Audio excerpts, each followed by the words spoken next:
along, but a very warm welcome and thank you for joining. For me, I'm Vassilis Monastiriotis. For those of you that don't remember me in the pre-COVID times, I'm the director of LSEE, the LSEE Research Unit on Southeast Europe, and very pleased to be welcoming you to this third workshop of our academic network, which is sponsored in collaboration with the CEFTA Secretariat, with CEFTA, the LSEE-CEFTA Academic Network.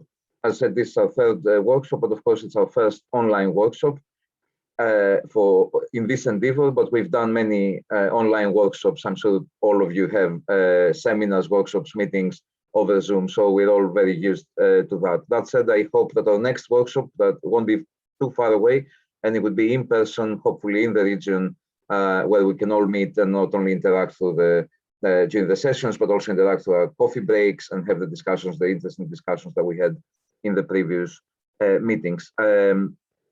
I will not say much, just to tell you that in the welcoming session here, now we're going to hear from Emir Djikic from obviously the CEFTA Secretariat, and Will Bartlett, who is coordinating the network on behalf of LSEE. And he will be also guiding us, chairing the first session.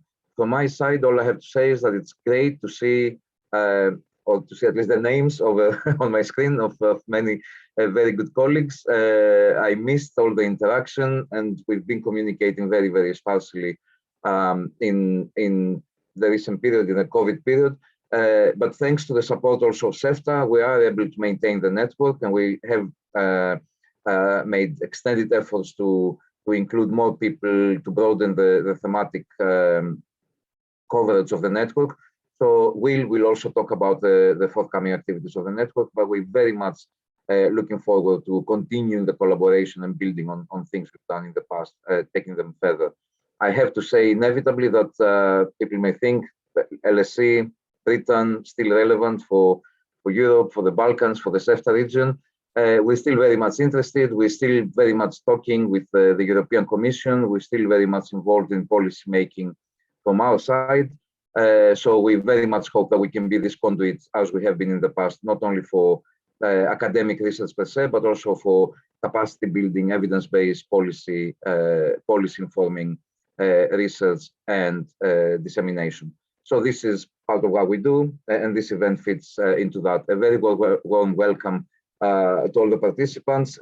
Many thanks to the speakers who are contributing the papers in this workshop. And I'll pass the floor to Emir Djikic, who's going to give his welcome from the center.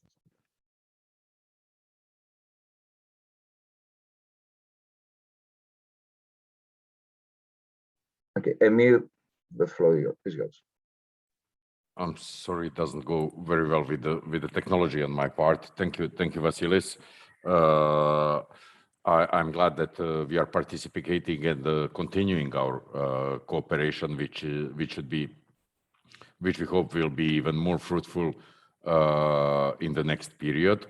Yeah, we know that for the last 2 years, everybody is accustomed to the new Zoom meetings and those kinds of things. And as all of you, we are experiencing some of the problems and issues. So basically, we are missing the coffee breaks, especially in the negotiations parts, where you can negotiate something on the sides. But I'm glad to see that we have a lot of already known people and of new people who are joining our group. So this is we are very welcoming this activity. And basically the process, as we know it, is something we started a long time ago in the pre-COVID times. Now they say in the pre-COVID times, and basically we already had this network working, and we are stimulating the network to work. As well, it is understood by the parties as the one of the priorities, where the parties as well have inserted the expansion of the cooperation, not only with the business community, but with the academic community, and as well with the think tanks and the civil society. So basically, that we have all of the stakeholders involved in the creation of the policies within CEFTA, and basically with the proposals and the new ideas that could be explored and implemented within the CEFTA agreement. As well as Vassilis said, we won't be long in this introductory part. More time we'd say for the discussions, and I would appreciate from everybody that we have open discussions and that we say whatever we think in order to tailor best the papers that you will see, and the tailor best the papers that will be presented hopefully during the CEFTA week in Skopje. Just pinpoint that the CEFTA week will be held from 30th of November to 3rd of December in Skopje, hopefully in Skopje, depending on the pandemic situation, or it's going to be some kind of the hybrid meeting. And we are expecting as well to have the participation of the academic community to exchange the views on the policies, and maybe to exchange the views on the works that will be presented there. I don't want to take more time of you. Just a brief note: please try to keep the work and the speeches in line with the CEFTA rules and regulations. I hope Vassilis already shared the terminology that we are using, and for us it would be very important that this methodology is used in the works and the papers that are prepared for the 30th of September. As well, on the other hand, one other notion. Let's try and give the breath and to continue to how would I say, to polish this network and to get better and better works. As you know, in the last period of time, CEFTA agreement is expanding heavily. We have the additional protocol 6 on trade and services who entered into force, which opens a lot of areas even for us as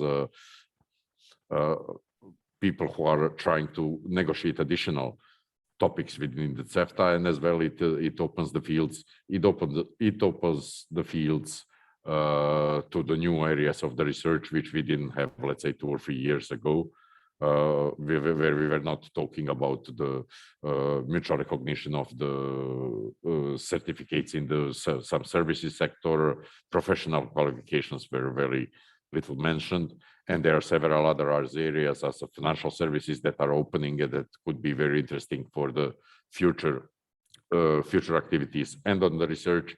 And basically we are hoping, based on those research, that we would take up something as a parties and basically use it in the implementation of the further negotiations within the CEFTA agreement. That much from my side, Vassilis. I don't want to steal the time. I would prefer that the time goes to the discussion that I hope will be fruitful during the time, and we will be here to answer to all of your questions here with us. We have our colleagues from the Secretariat, we have our colleagues from the parties, and basically we have your colleagues from the research community. So from the academic community. So I think we will have a lot of topics to discuss between all of us. Thank you very much, and we will be following carefully the presentations, and then mostly the discussions after the presentations. Indeed, Emir, thank you very much, and we will have time for discussions. The floor goes to Will. Okay, well, thank you. Thanks for that, Emir. I'm very pleased to be here and to welcome everybody to this workshop, which is the first event of our revived LSEE-CEFTA Academic Network, which was running successfully a few years ago with several events. We had 2 workshops previously. This is the 3rd one in sequence, and it was being interrupted by the COVID, like everything else. So we're starting again with revived invitation to join the network. We've got about 30 members so far, I think, and we're very open to new members. Any colleagues that you know who are working doing research in the field of international trade, CEFTA in particular, but we're also interested in other free trade agreements and their experiences internationally, how things are going there, and the issues of, for example, deep trade agreements and that sort of thing. So this time around, we've got various things planned. One is coming up to its deadline shortly. I hope you've seen it already. On 30th of September, we have a best paper competition with a prize for the winner and two runners-up. And so we're hoping to get some high quality contributions and entries into that competition, looking at obviously CEFTA related issues of international trade. And if you want more, if you haven't seen it already, you can contact either myself or Vassilis or Areti, who at LSEE, who can send you information about that. And we're also planning 3 online seminars this term to be held in October and November, and we'll give you more information about that as the time progresses. And we're also planning a public lecture to wind up the first phase of the new agreement, probably in December. So that's what we've got to look forward to in the autumn. And so very great welcome to everybody, and thank you for joining in to our first workshop this year. So I think I can sort of move on seamlessly now to the chairing the first session without any interruption. And we've got 2 speakers, 2 eminent speakers who will be presenting their papers with 30 minutes each for presentation, and after we've heard what they've got to say, there'll be 30 minutes for discussion. And so what I would ask is if you could all keep your microphones closed during the presentations, and then during the discussion period, either raise the hand on the reactions button, I think it is, yes, at the bottom of your screen. And then I'll select the questions as we go along. Alternatively, if you're feeling sort of shy or something, you can post your questions in the chat box, and I'll try to keep up with that. So I'll introduce the first speaker now, and then after he's finished, I'll introduce the second speaker. So we're very pleased to have Mario Holzner with us to give the first speech, the first talk. He's done a lot of work in this area, especially recently authoring or co-authoring the major review of the work of the regional economic area. And he is the executive director at the Vienna Institute for International Economics. And he is coordinating economic policy development and communication with a focus on European economic policy.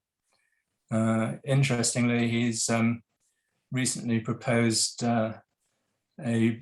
measures for European Silk Road. I don't know if that's relevant to what we're discussing today, but I'd very much like to hear about that at some point. But the focus today is on CEFTA. He is a lecturer in applied econometrics at the University of Vienna Department of Economics, having obtained his PhD at the Vienna University of Economics and Business several years ago. Okay, so I won't take any more time. I'll just give another hearty welcome to Mario, and very pleased that he will be kicking off our workshop. So about 30 minutes. Thanks very much. Thanks, Will, for your kind words. Thanks for the invitation. I will share my presentation with you. Hope it will work. So right, as Will mentioned, we were cooperating with the RCC and CEFTA on preparing a diagnostic report It was published in end of last year on MapREA,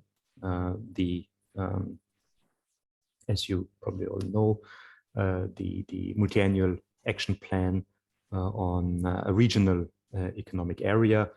It was decided in the Trieste summit in 2017, if I remember correctly, to have it coordinated by RCC in various components, and including also CEFTA on the trade component. Additional components, apart from the idea to further trade integration, is a dynamic regional investment space, facilitation of regional mobility, and the creation of a digital integrated integration agenda.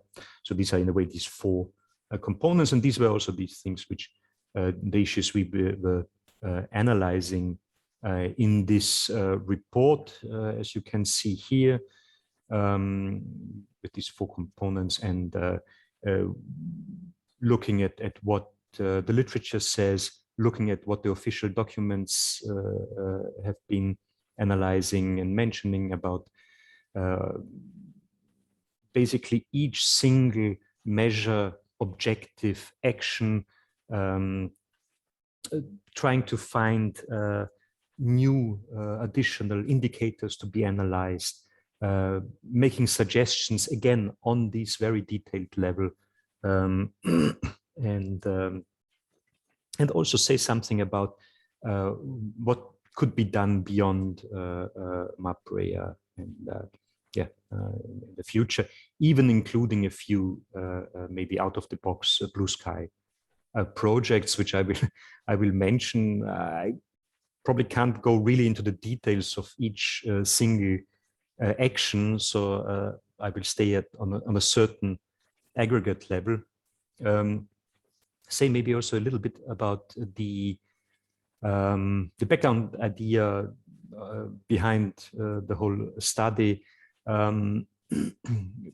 also with a certain long-term view, the longue durée, as it is being said in economic history.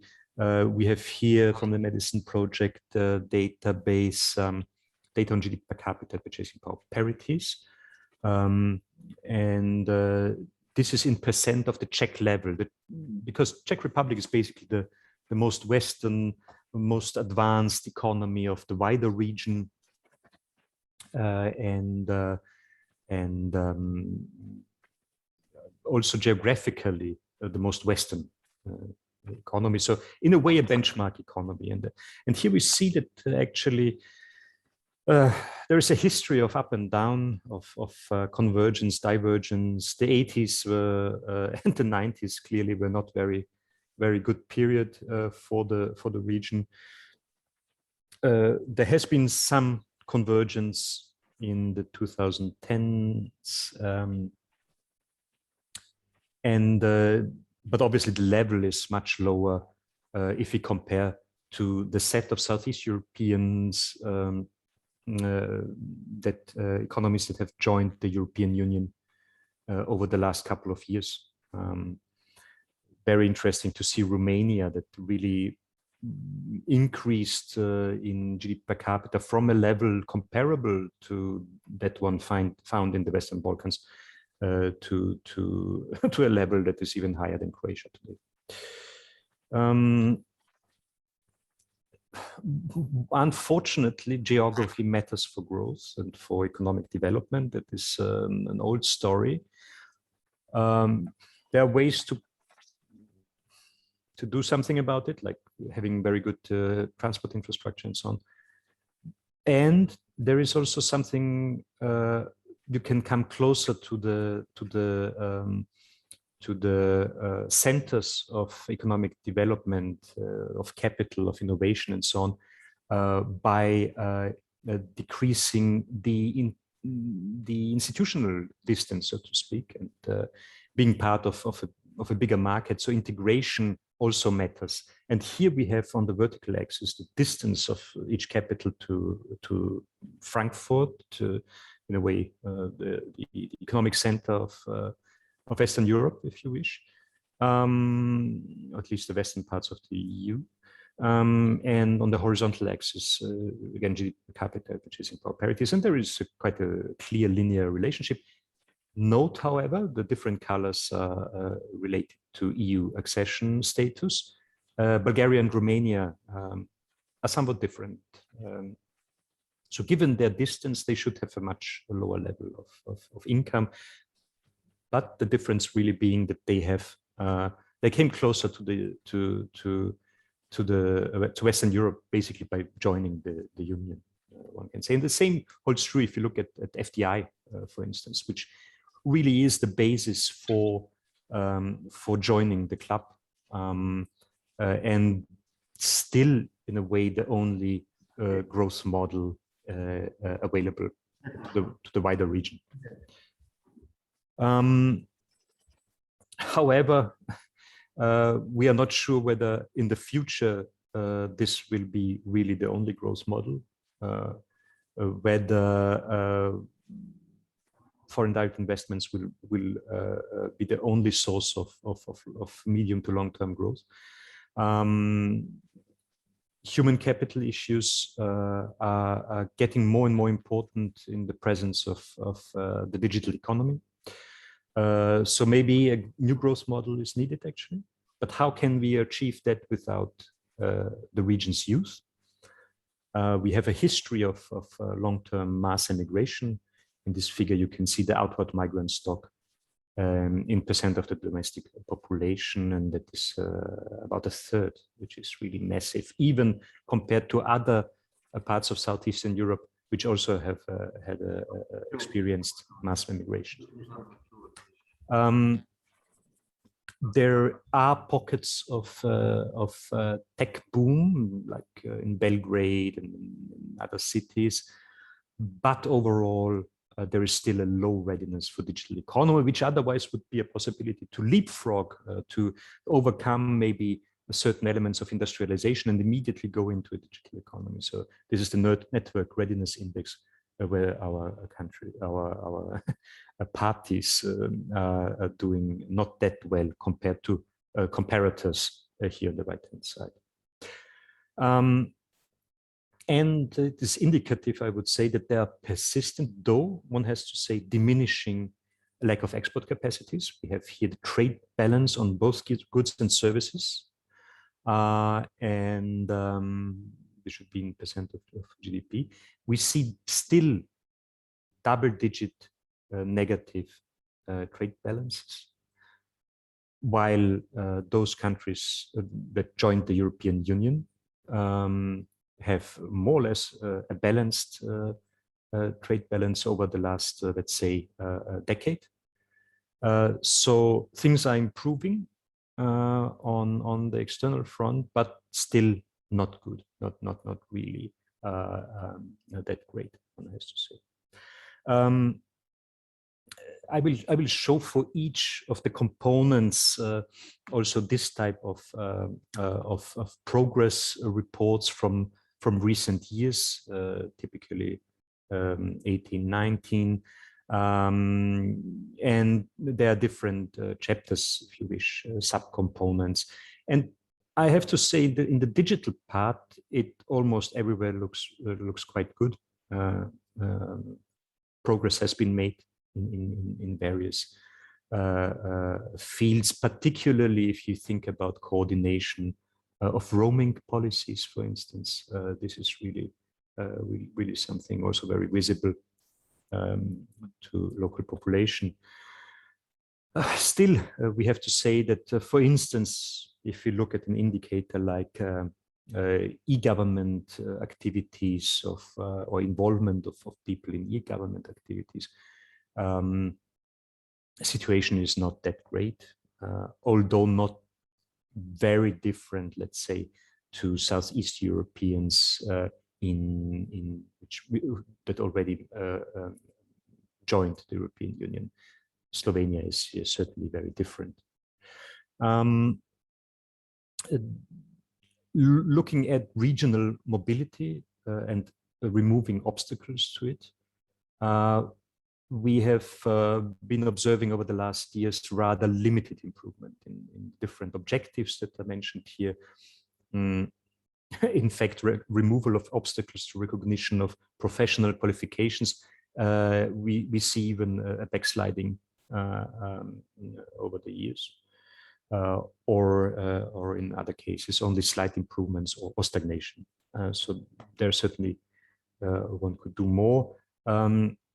However, one has to say that for, I guess, obvious reasons, regional mobility is of fairly low importance, maybe with the exception of Montenegro. We have here the yellow element would be the Western Balkans 6 in percent of the overall mobility by main destination of immigrants from the region over the last couple of years. A little bit also in Bosnia and Herzegovina, but overall, really it is still the EU, not only EU 15, but also the new member states.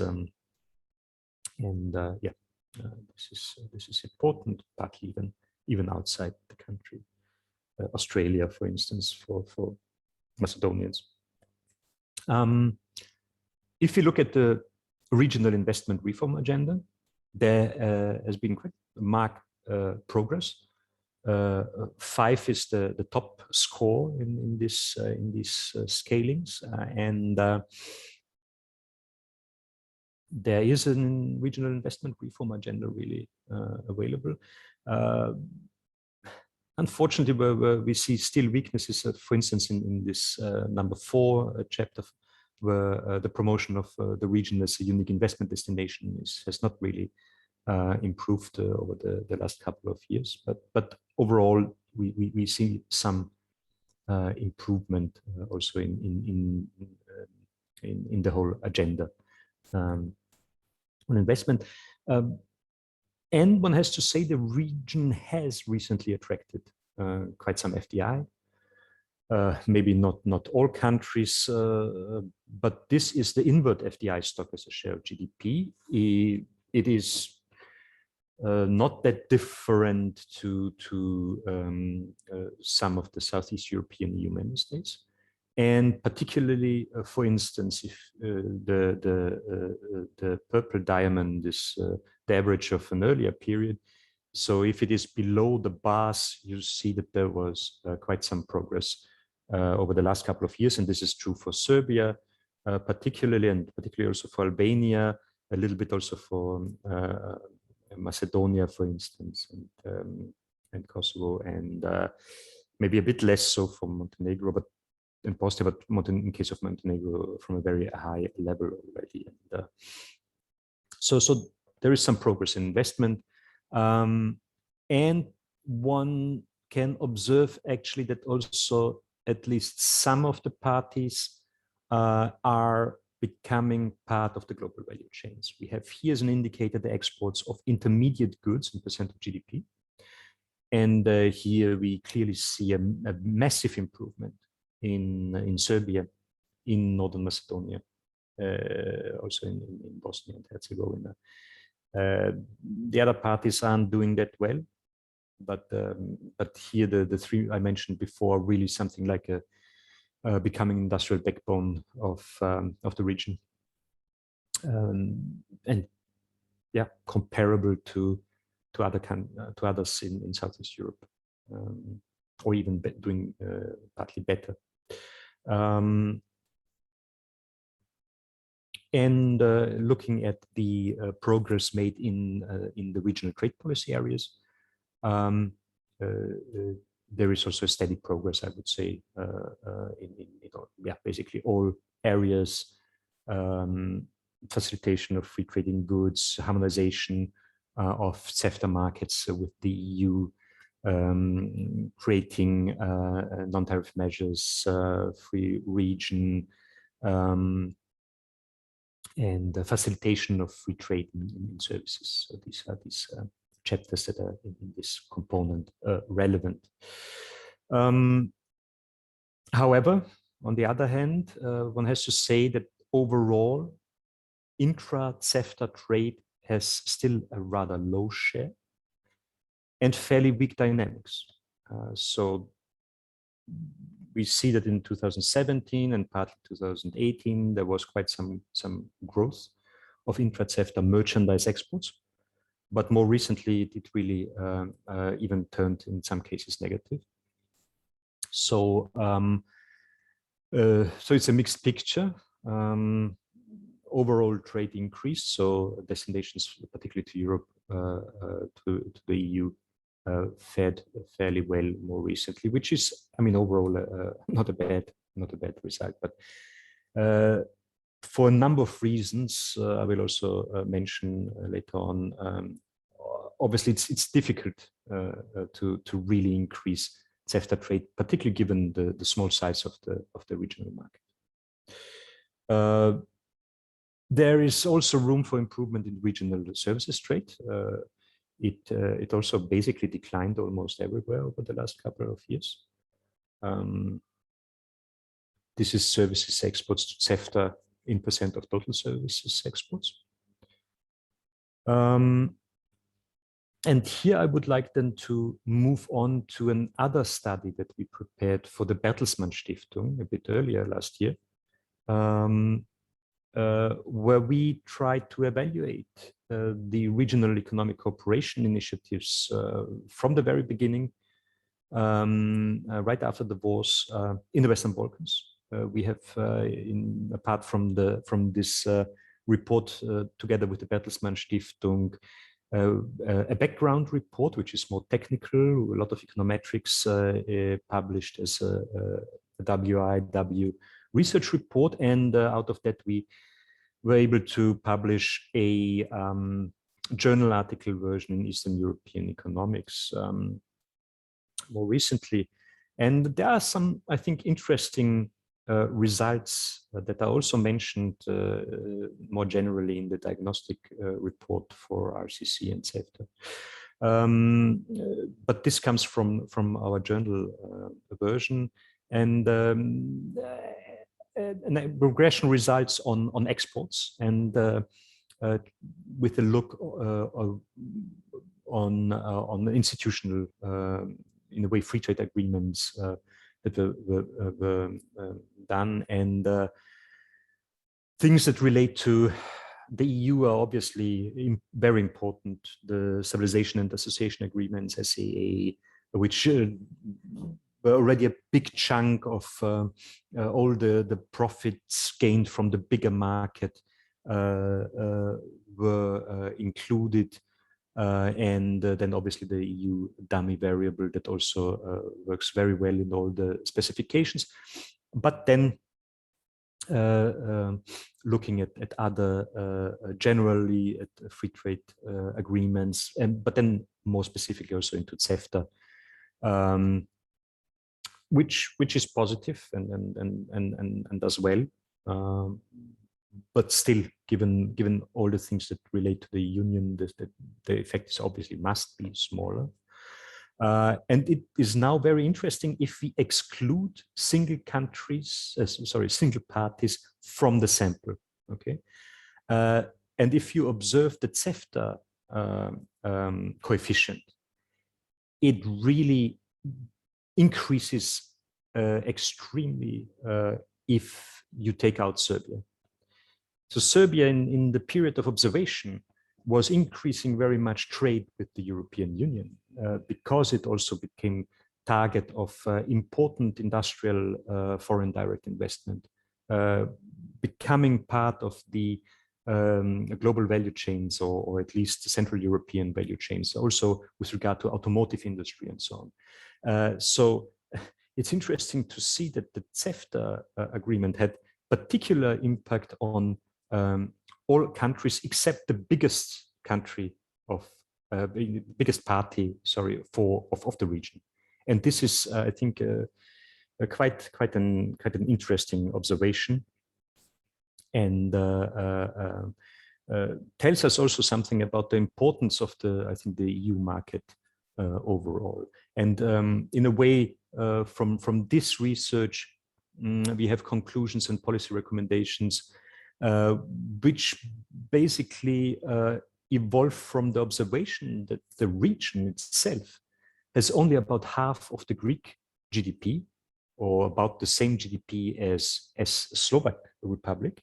So in a way, the EU market remains the only game in town. It is just no substitute. The regional market is no true substitute for the EU market. And one has to say that many prerequisites for regional economic cooperation have been missing from the very beginning, and hence also the potential gains are limited. They are there, but they are limited. Certainly trade investment, infrastructure integration increased, but there are still many challenges ahead. Efforts have certainly not altered the main obstacles to normalizing the political relations and EU accession in the region. There is still, although the situation is improving, a lack of export capacities, and this implies a shortage of specialized firms with access to global markets.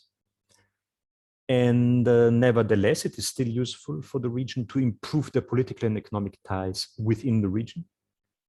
First, we believe, in order to demonstrate the European spirit of peace and cooperation on their way to EU accession. And second, to certainly reap low-hanging fruits of producing and selling on the regional markets with regard to old networks, language similarities, and so on. And therefore, certainly the RCCs and CEFTA's MAPREA activities make a lot of sense. Still, either a partial or at some point full EU accession must remain, I think, the main goal. And in that respect, it is interesting to note that the Visegrad experience shows that regional trade increased, especially after the EU accession.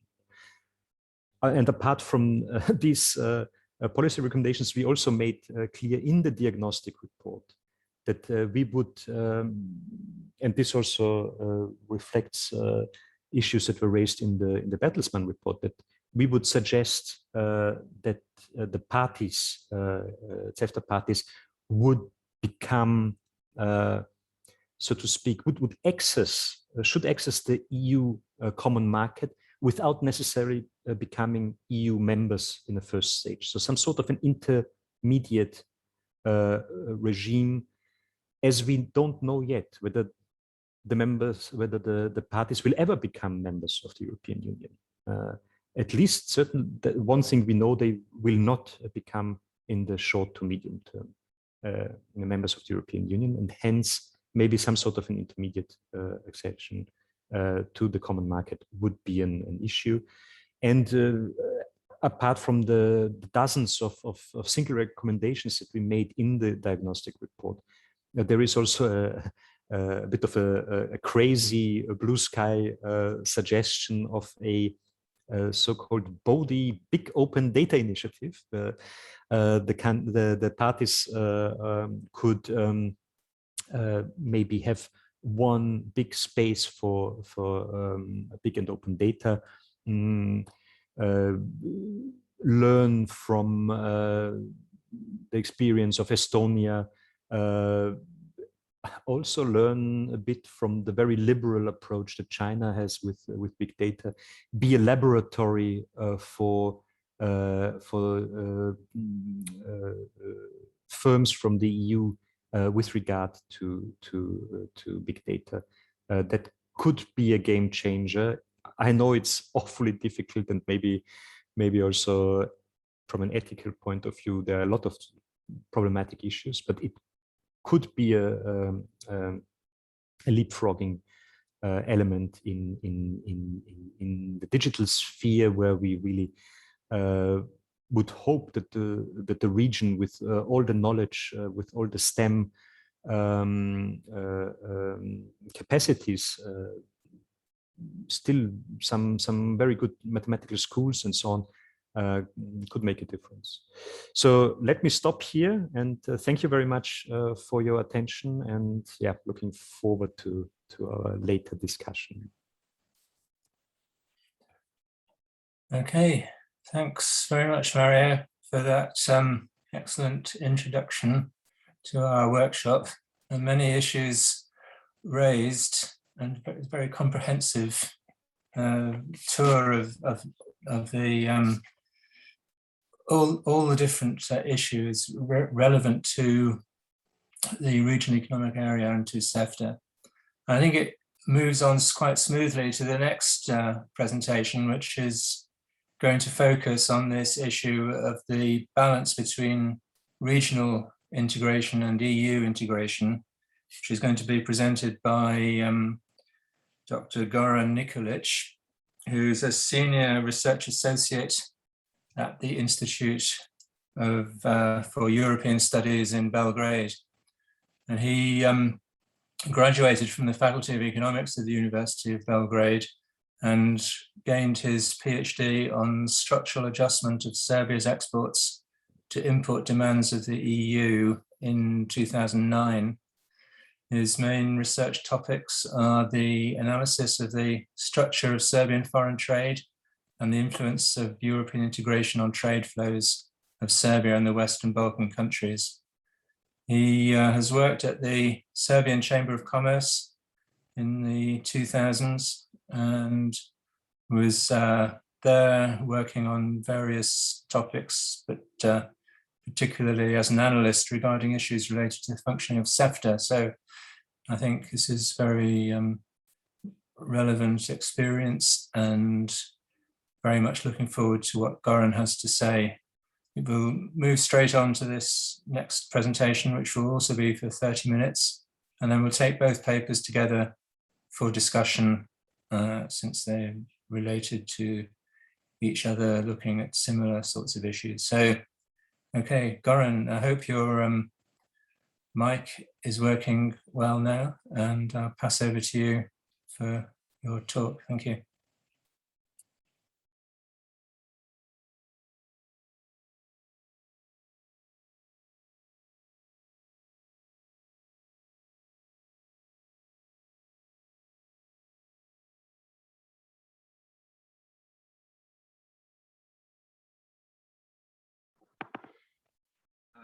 Your microphone is muted, so if you could unmute, please.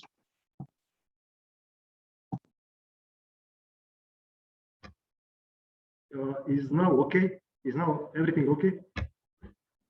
Yeah, yes, that's fine. Thank you very much. Sorry. Thanks you. I would like to greet all participants, and I would like to continue in some way Mr. Holzner presentation regarding this, for me, dark possibility of, I would say, dark EU prospect for Western Balkan countries, which is unfortunately realistic.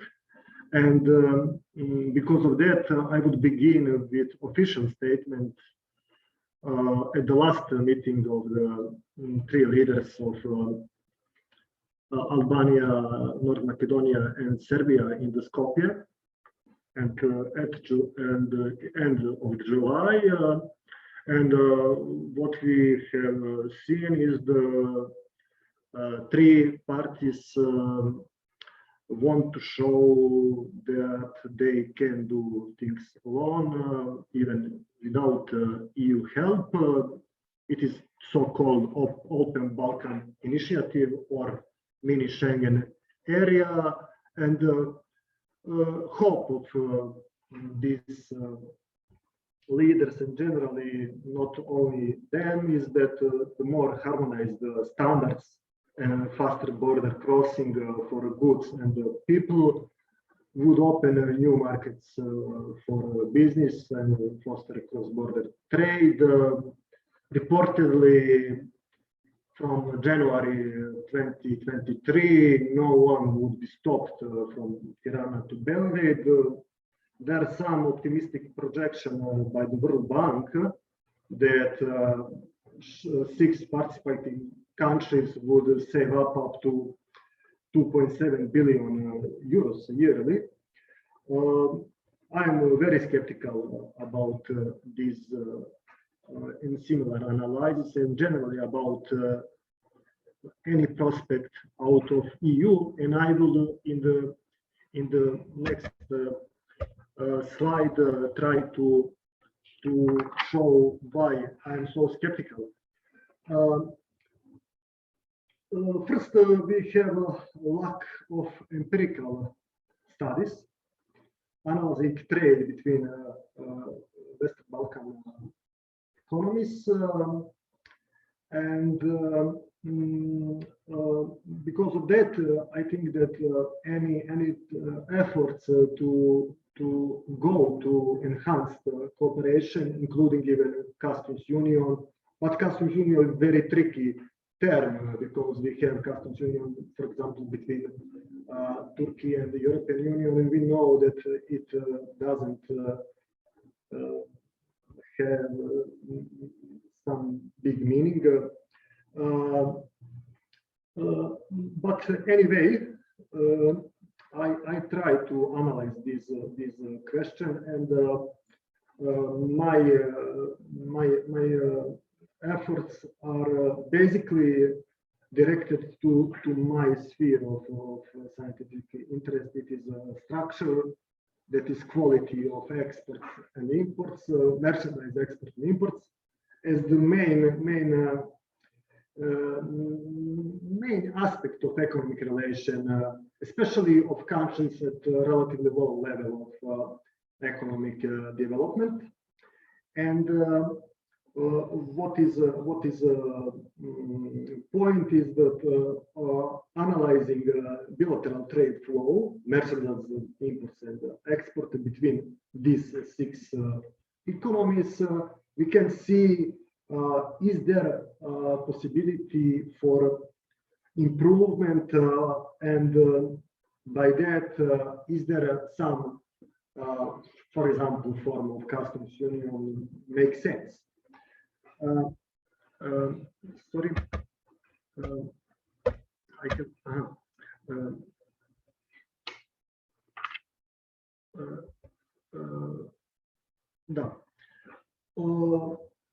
Hence, my goal is my initial hypothesis, not only one, but basic, is that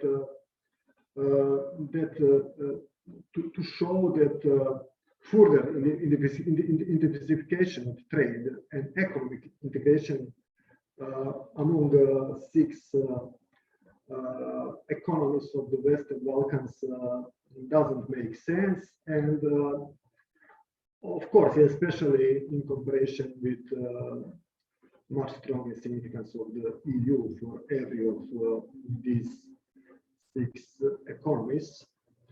And I would argue even that these efforts would have even negative effects, for example, trade diversion effects, among others. And generally,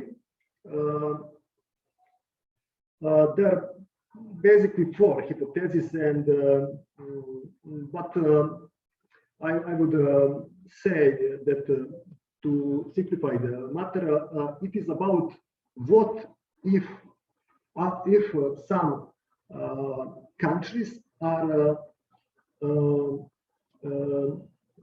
for example, have capabilities and potential to make customs union.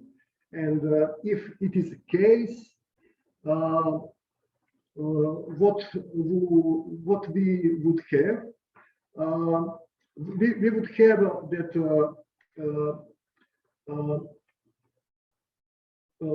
in the case that some trade integration is necessary and beneficiary, for example, we will have growth of share of products of higher level of processing between them. We would have growth of inter-industry trade. We would have fall of export concentration ratio in trade flows between these countries, and of course, we would have increase in the bilateral trade as share of total trade. Of course, everything of this I expect to be opposite in the case of CEFTA, and I will try to prove this. And of course, I use I would say extensive empirical evidence which is expressed those calculated trade indicators, and data are from United Nations Trade data, and generally, of course, these data are sourced from national statistics, and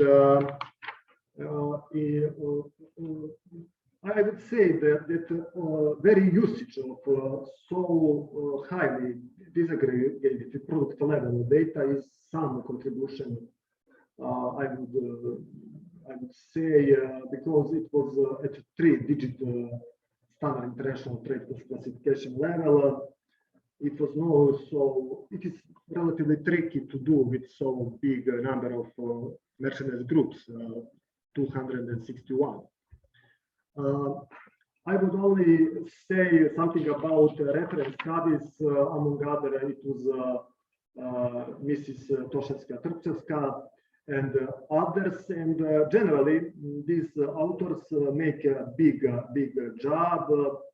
They work with generally they work with how to say gravity model, which is usual.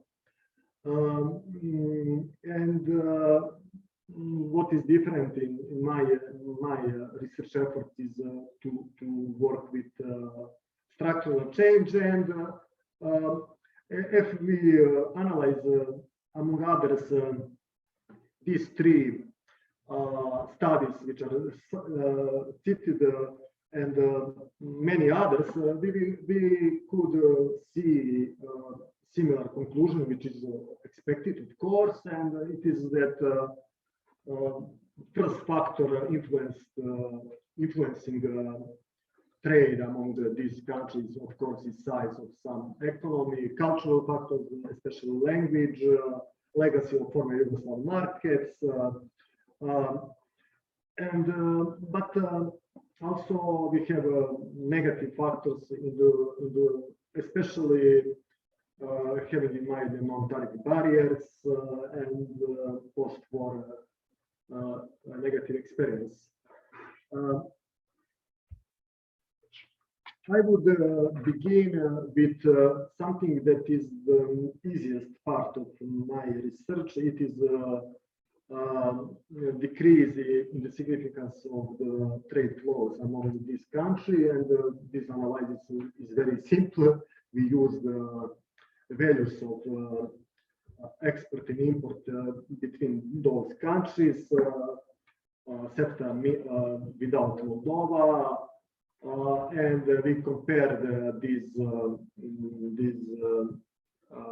values in euros with total in trade with EU, and what we can see is this graph, and it is very clear that we have an increase of significance of EU and decrease of significance of the cumulative mutual export share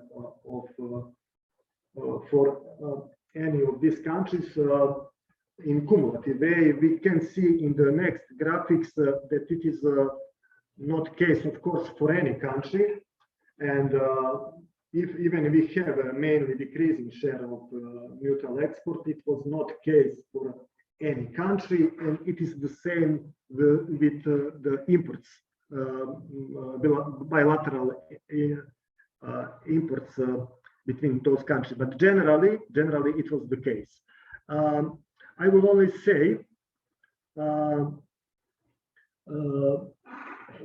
that we can see percentage of in the share of this country from 2007 to 2018 and 2020. 20 is problematic year because of COVID. Because of that, we have in 2018. But generally, tendency of the reduced significance of bilateral trade flow between WB6, especially in the view of growing significance of trade with EU and total trade is clear. And it was the easiest part of this analysis. We are now going to do something, of course, I say before that about rising significance of the EU, and it was, I would say, good trend.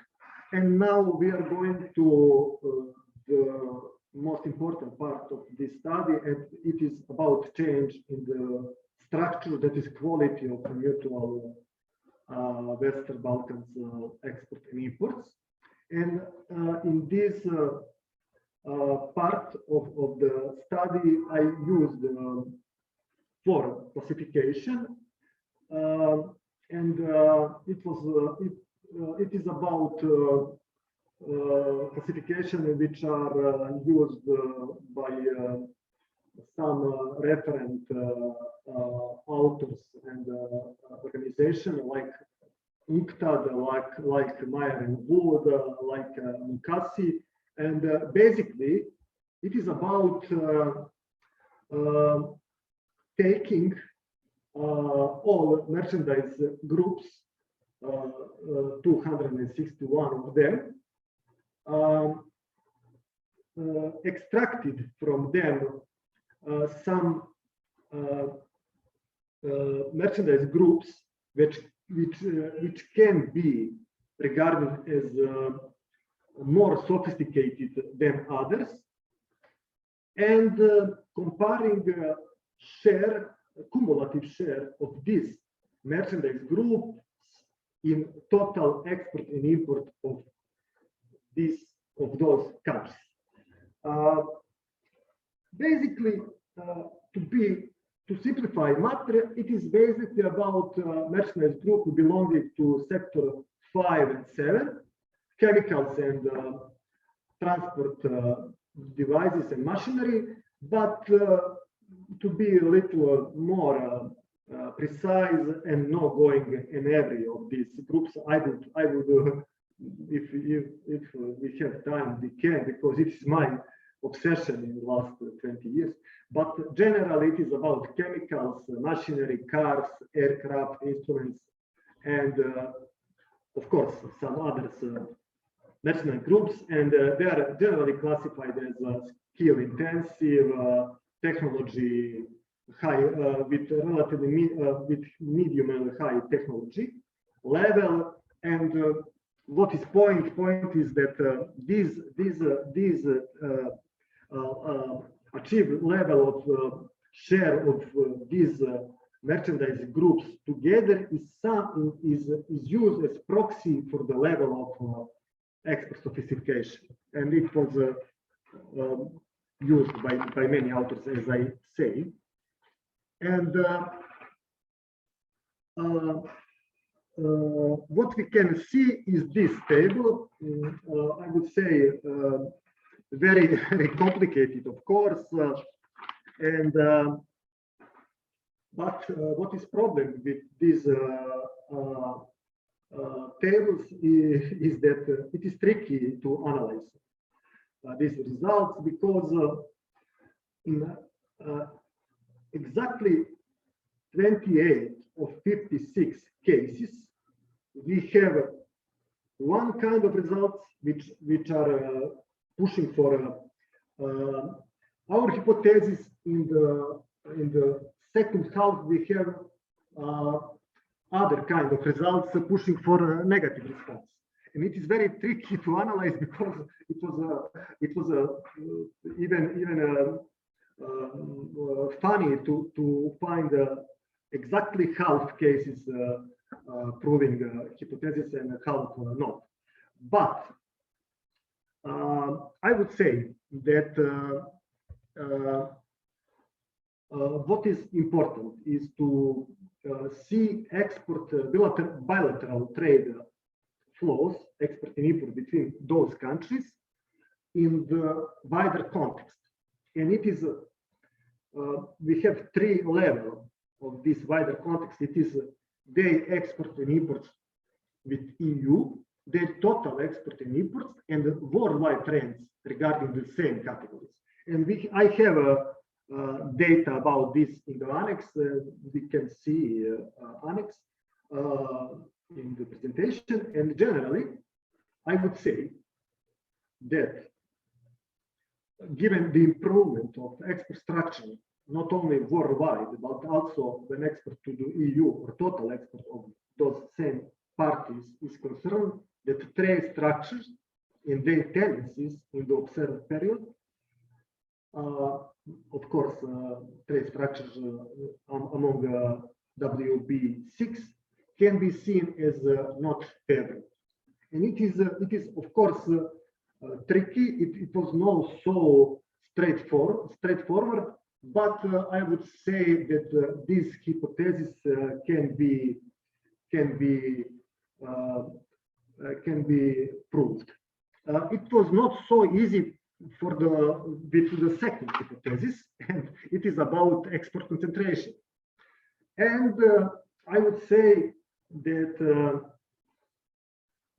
results regarding export concentration ratio are even more trickier than the previous. And if we look at this table, we can see that in most cases happened something that was not in line with our proposed hypothesis. And it was that looking at this data, we can say that CEFTA is justified, because in the 70% of cases, we have decrease of export concentration ratio, which is expected for the country which are going to make trade union or free trade area union, or even customs union.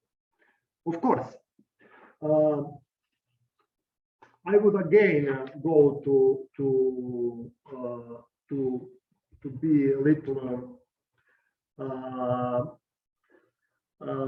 doubtful, and generally what is my point here to be doubtful about these results is we have much better tendencies regarding export import flow, that is export concentration ratio with the EU,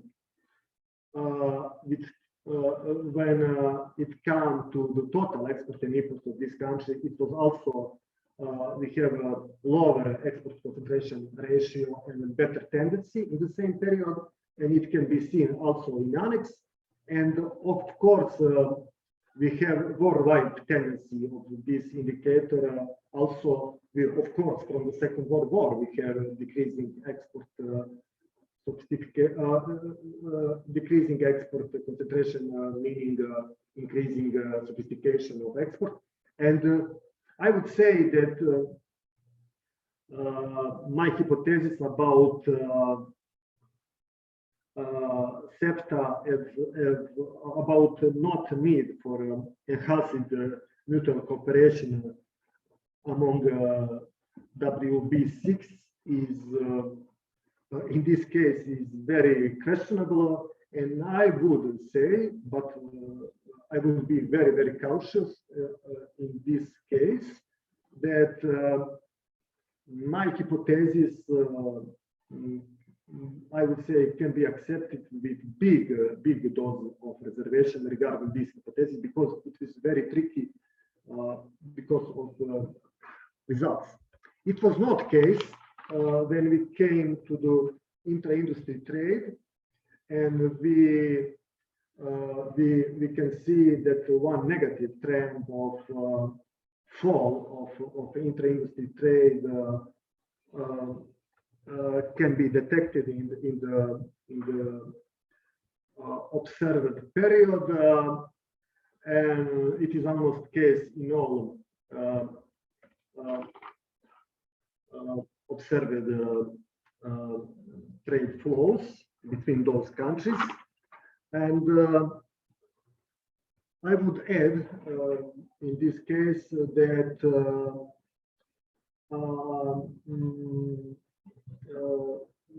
because of that, and we have comparing especially these results with total inter-industry trade, with the inter-industry trade with EU, given worldwide tendency of rising inter-industry trade, that these results are not good, especially given prospect of enhanced trade cooperation in the region of the Western Balkans. And in this way, we haven't conditioned for quality improvement of bilateral national trade. I would, of course, we have data about this in annex also, and I would only say in this case that experience of transitional country of the Central Europe is very, very important for the Western Balkans and very indicative, and they have a big rise of inter-industry trade, especially with Western countries, but also between themselves. Now we can go finally to conclusion, and I first must say that of course CEFTA is beneficial, at least because it was a way to manage situation in the region, to make the region peaceful. Of course, we have in that way increased the bilateral trade flow, but it is question. It is a very big question. We probably have trade diversion effects. We didn't calculate this, and it is very tricky to calculate it. And it must be known, but it is well known that even before in inauguration of revised CEFTA in December 2006, that we have a big trade flow between Serbia and Macedonia, especially Serbia and Montenegro, Serbia and Bosnia, and so on. So that some CEFTA inauguration was not so big event because of that, because we have before that trade agreements between those countries, and CEFTA only replaced 30 plus bilateral trade agreements. Of course, CEFTA in that time was wider than today. It is clear that we can see declining significance of CEFTA, and I say this in the previous part. It is about declining share of bilateral trade flows. It is about falling intra-industry trade. It is about stagnant structure of the trade that is export and import between those countries, and this is especially pronounced comparing the trade flow of those countries with the EU.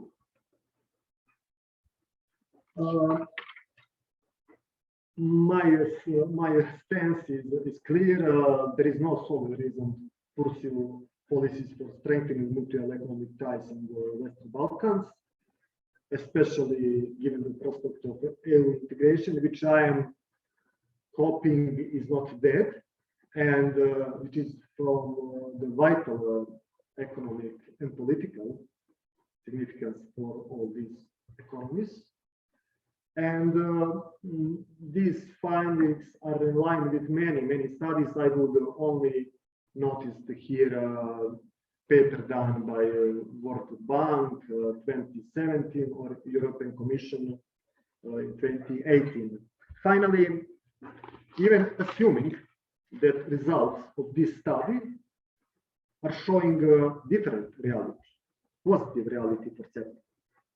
We would have so many problems regarding possibly deeper integration in Western Balkans that I am, for example, custom union, that I am skeptical that it would be possible to do it. For example, we have many countries are not haven't will to pursue further integration because of animosity, fears that one bigger country would dominate other, and so on. We know that conditions for successful custom union are very, very specific, and maybe the EU is the maybe only example in the world working relatively good. And it was very tricky, and we have to have a country at a similar level of development, and development must be high. They must be directed to each other, not to some other trade association, which is EU, and so on. I would say that the two proposals are very, very dangerous from my aspect from the Balkan countries. It is about Balkan Customs Union attached to the EU, and about so-called pre-membership, where, according to some proposal, Western Balkan countries would take part in the EU, but without right to vote. And my final stance is that any form of customs union and or even enhanced trade cooperation among the Western Balkan 6 economies is not a good option for them. Thank you very much. Okay, thanks, Goran, for that fascinating and original contribution.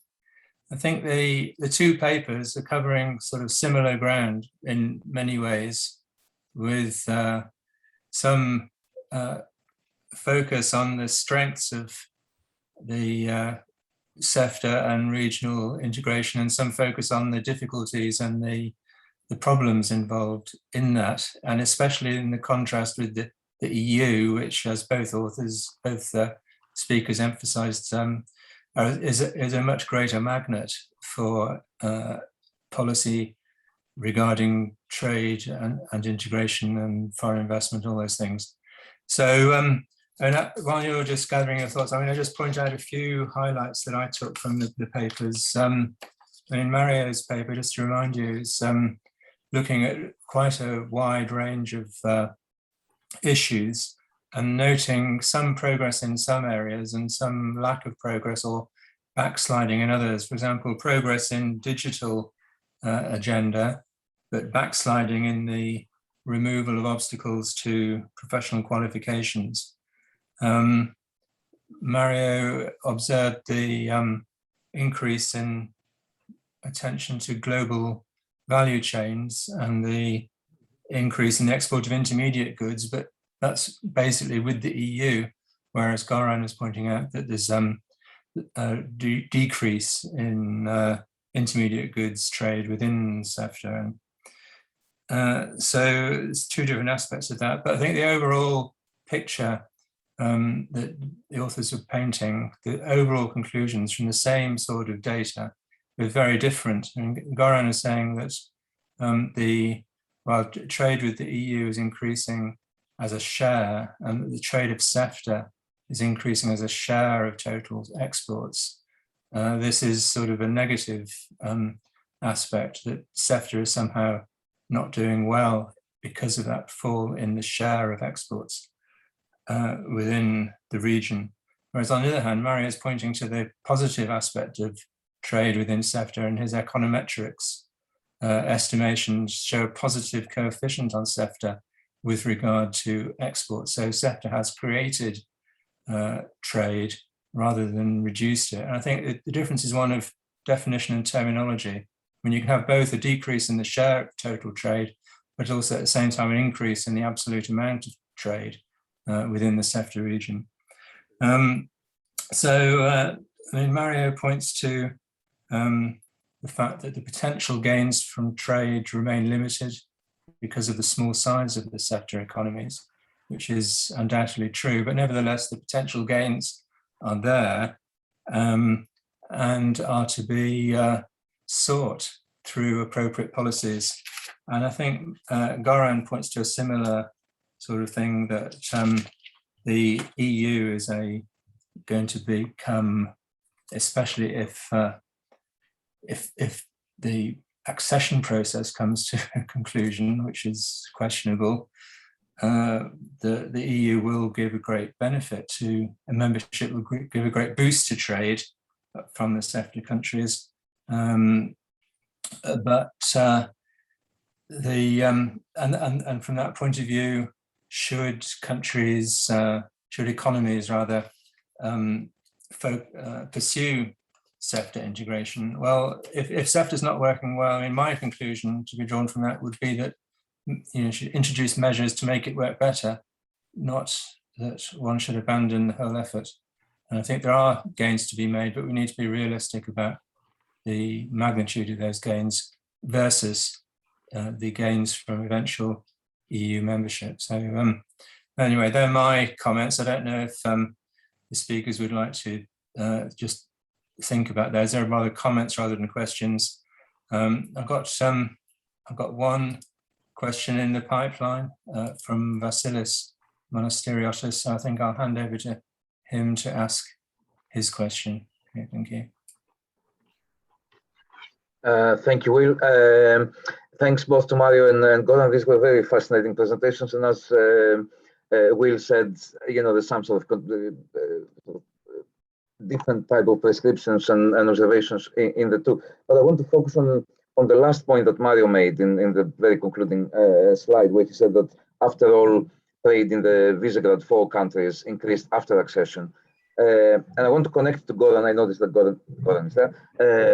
To what Goran was saying as well. So the question to Mario is, do you think this time is going to be the same? Because obviously the Visegrad 4 countries got in very fast in relative terms. After that, it was easy to normalize basically the production networks and the value chain and to increase trade.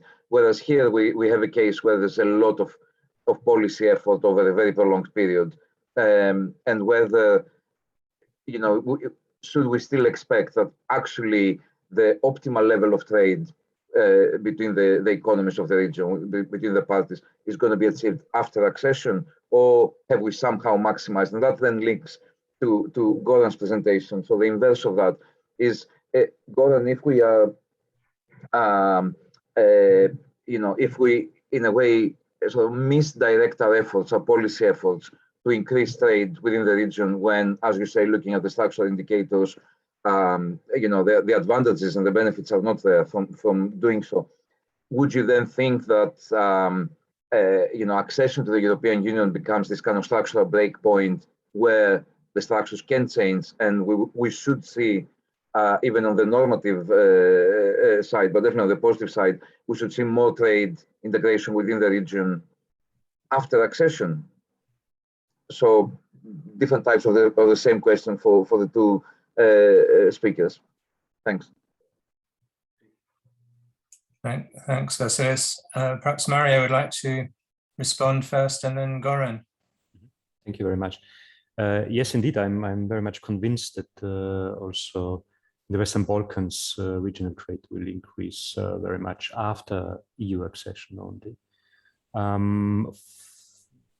Basically, again, as simple as that, it's a market size issue, and accession will bring an improvement in institutions. It will bring a huge increase in direct transfers. It will boost economic growth. It will increase the sheer market size, and that will given also all the gravity models that are maybe theoretically not that great, but that just work very much in practice. This is the ingredient which will boost also regional growth. And we are right now starting with the follow-up study for the Bertelsmann Stiftung, where we will exactly look at all the possible channels that led to respective regional growth in Visegrad countries, in all those countries that joined the Union over the last decades. And I'm looking forward. Yeah, probably there will be also some other channels, but I think that the market size channel will be the most important one. Goran. I would agree with Mr. Holzner about rise of bilateral trade. Of course, hypothetical if this country would came into EU. One of reason which is by me obvious is non-tariff barriers and rules of European Union would prohibit this, and it was big problem. I know because I was in the Serbian Chambers of Commerce, and I know what is how it is big problem, and it was problem at so micro level that we have a problem about some marginal export. For example, I know for example, export of Serbia to Macedonia, problem about public procurement in this country, and of course there are many problems in opposite direction, and so on. It was in the European Union, this kind of problem would be eliminated practically. This is very important. Second is a question about does entry into EU would be breaking point, and it was a good question, and I don't know. I only know that example of Romania is a textbook example of positive change. Bulgaria is also relatively good example. Croatia is not, and of course Visegrad countries are good example, but they are in the higher level of development in this time, especially in the late 1990s. We don't know this, and I think that it would be subject of some study. Okay, great. Thanks very much. We've got two questions. One is in the come through on the chat, and one from Horst Brzezinski, and the other is from Katarina Toshevska, who has put her hand up. So I'll ask Horst, are you there? Would you like to speak, or would you like me to read out the question? I can't hear you. Okay. If you could unmute. You can hear me? You can hear me? Yes, right. Thank you. Okay. My question was, to what extent has the concept of smart specialization, which has been focused on by the European Union, implemented in some of the countries? As far as I remember, there were a number of let's say, articles on smart specialization and its implementation in Croatia.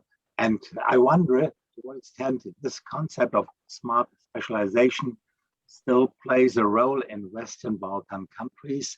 And if so, okay, what's the impact for getting a higher international competitiveness? Thank you. Okay, who would like to answer that? Well, I can just say maybe a few words. As far as I remember, I think only Serbia and Montenegro so far have delivered a smart specialization agenda. there is an issue about smart growth also in the map area. But I think we see some delayed, so on the very limited progress so far, so rather delayed actions in this field.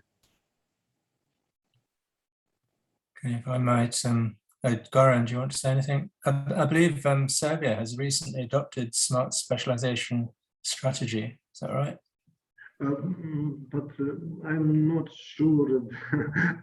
Apart from IT sector, which is it is a big question. Is it autochthon or driven by some support?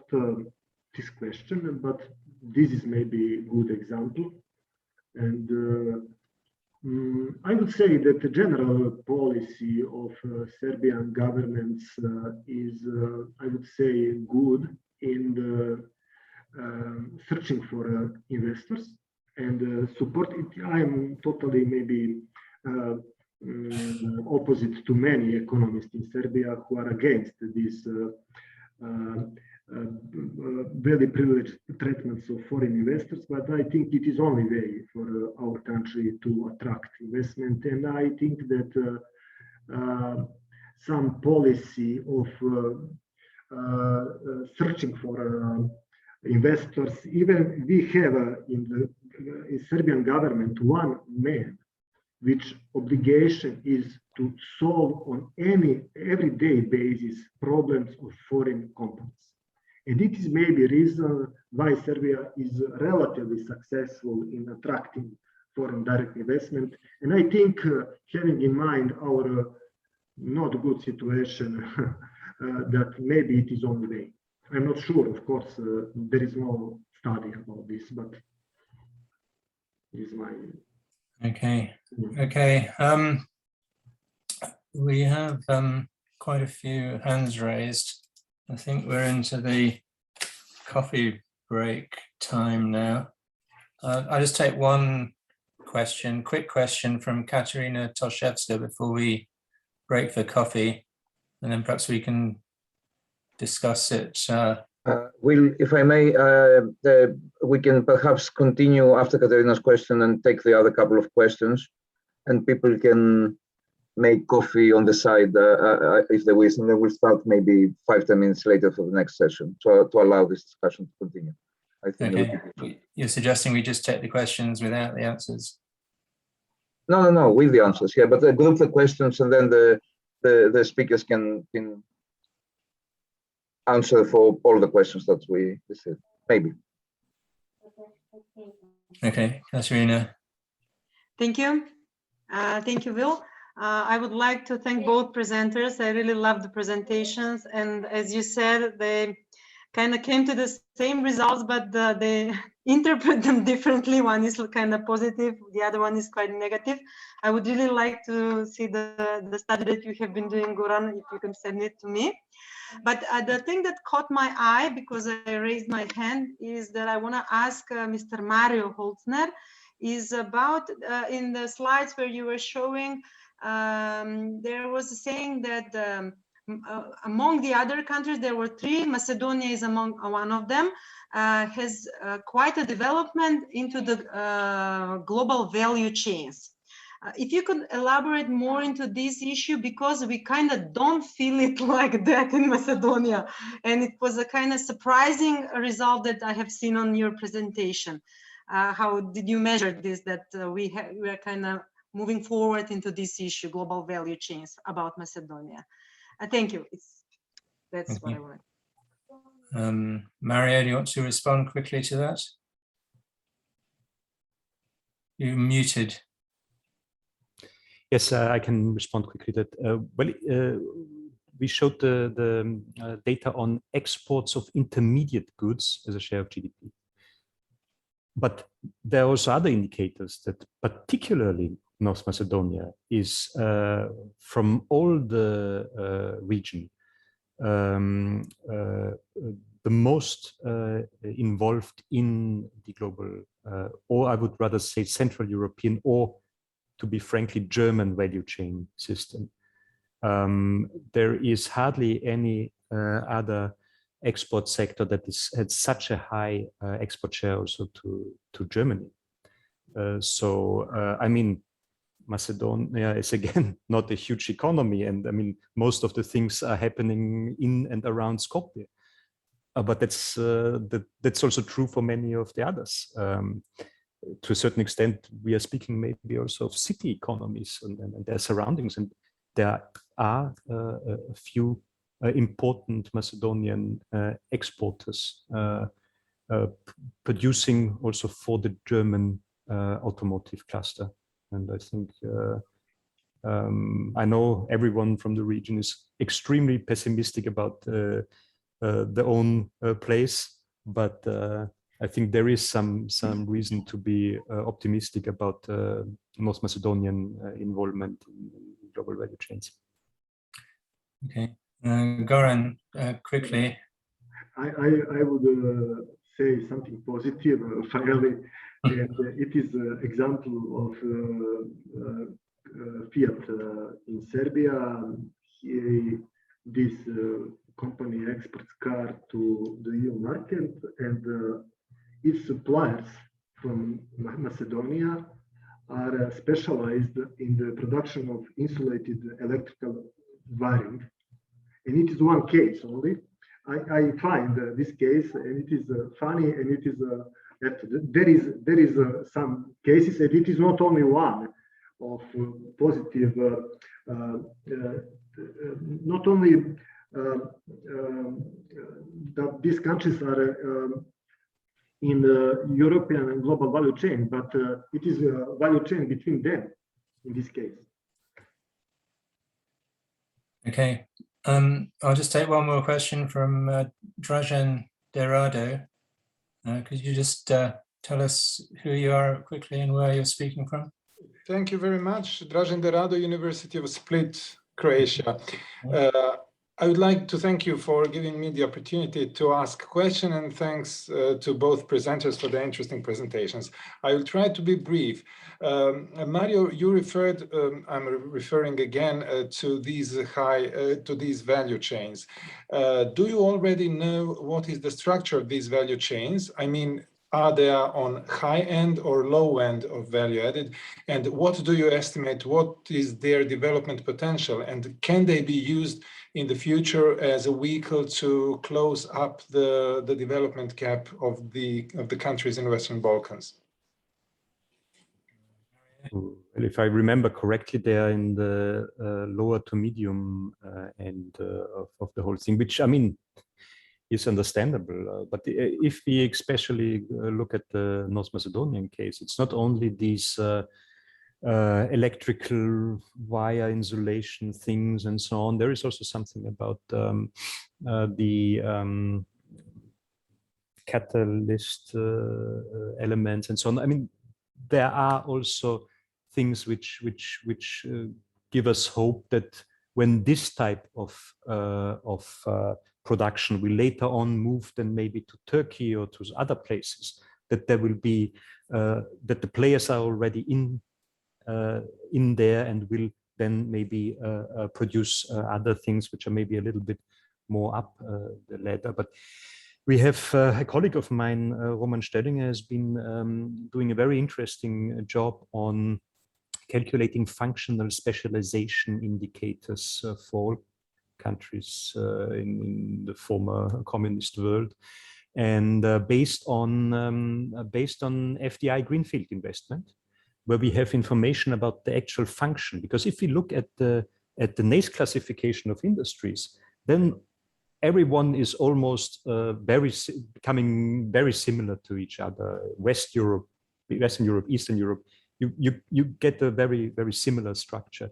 But if you look at the functions within, they're extremely different. So I remember now Serbia is an extreme but very typical case where you have within this functional specialization, almost complete specialization on the production proper.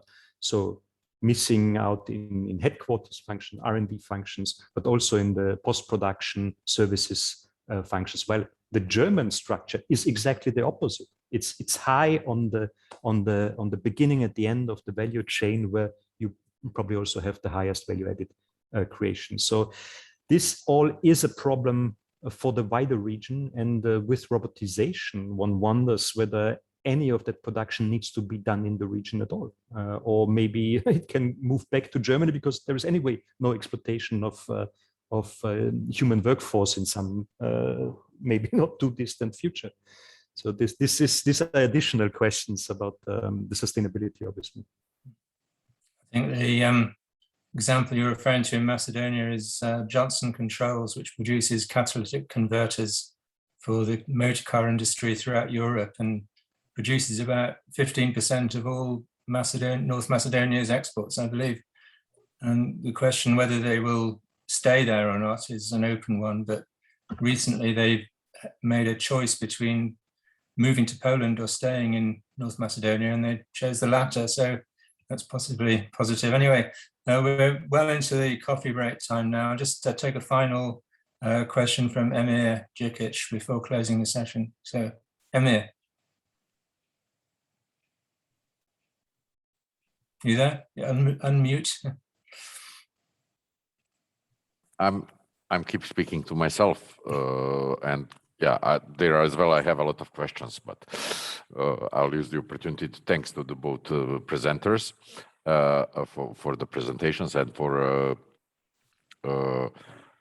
opening the floor for all of us. I'm sorry that none of the parties are currently intervening into the work, but I'm going to start from some of the issues which are quite interesting for me. I think with Mario we already discussed it in the previous sessions, but the example which Goran mentioned about these insulators which are going to the Fiat cars and then going to Europe, did anybody or anywhere try to measure the impact of this intermediary trade that are finishing in the final products that are going to the EU?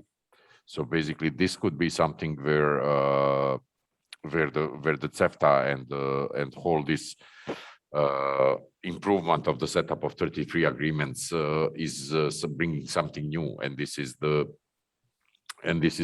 diagonal accumulations which was introduced with CEFTA, which should not be taken. How would I say? That it was existing before you had the bilateral accumulation, and only two parties could combine the product and then send it to the EU. This raise of the exports to the EU somehow may be related to the intra-CEFTA trade of intermediary or even low-level goods? That's one question. And a couple of other questions. Yeah, we discussed a lot about joining the EU and possible raises. At the moment, as far as the politics are concerned, this is not a fact. So this joining of the EU will not happen in near future. So let's say how the parties could overcome this period. We have the new modalities which are now employed by the EU, such as possible access to the single market on some parts, where we reach the levels that are necessary for the technical. I think Goran mentioned something like pre-accession joining. It's only in the policy papers of the EU. We don't have any concrete examples at the moment, but we are hoping to have them. And another thing which we are at the moment omitting is the expansion of the regional integration to the traded services. Yes, some of the studies are saying that the customs union would not be exactly a best thing for the CEFTA parties at this moment, and there were several studies which are done. One of them was had an impact on the decision-making policies, where the parties have in 2018 stated that they will not go towards the custom union at this moment because it's not viable to the parties. But what would be a way for future? What would be for coming in for tomorrow? So basically, I split it into two questions, and we would like to see any ideas what to do in the next period within the region. Okay, if we don't go to the further regional integration, where do we go? Do we go all alone to the EU, which doesn't want us any at this moment, or do we try to go towards the regional market, where we can play a small EU within the region or something like this? Those are the questions where I would like to see especially the views of my colleagues from the parties, and as well something which would be guided towards this by the previous speaker and by the two next speaker. So basically, and I will shut up until the final discussion. Okay, thank you very much. Very interesting points there. I think we can take some of those up in the final discussion session at the end of the workshop, but I'll just give the floor to the two speakers to give a 1-minute response. I'm sure everybody's dying for a coffee. So, Mario? I think it was mostly to Goran, I think. Okay, Goran. The first question about intra-CEFTA regional trade, I think it is marginal. We haven't data, but I would say it was marginal, and I think I will repeat that key is to be part of European global value chains, and it is functioning for now, and it is broad. I'm convinced. Second question is about EU proposals, and I am hoping not to see them in some precise official form, because it would be some way of distancing our EU perspective, and I am convinced, and I finalize with that if country from the region would fulfill EU standards, that EU wouldn't have a choice but accept them. Okay, thank you very much.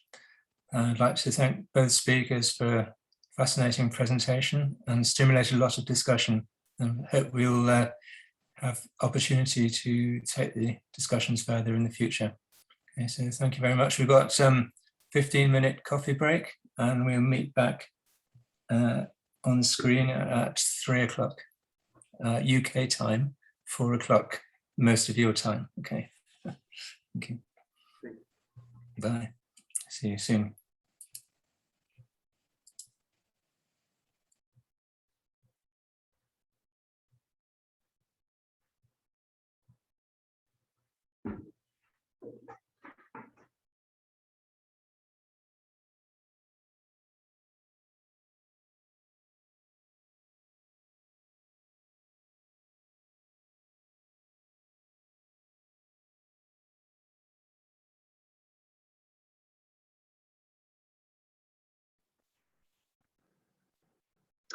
Hello, everybody. I hope you can hear me. We're ready to start the second session of our workshop.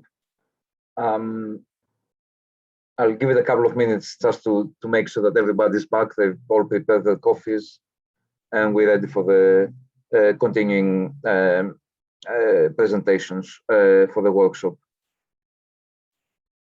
Our two speakers, Katarina, I can see. Will, are you online?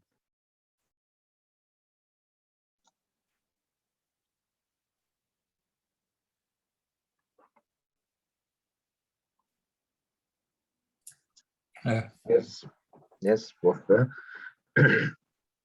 Okay, the problem with the Zoom, of course, is that we don't know whether the rest of the audience are still making their coffee or are still finishing their coffee.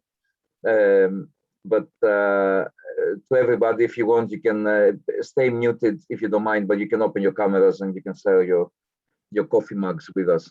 So assuming everybody's ready, I think we can move on to the next session. We had two presentations and actually a very interesting discussion in the previous session about the regional economic area and the potential for mutual economic cooperation in the CEFTA region, and we're pretty much continuing on the same theme. I keep note of the last question that Emir asked in the previous session, and what is the solution? And if the EU accession is not forthcoming, what do we do? Do we do customs union, regional economic area, and so forth? So we have two aspects of it in a way.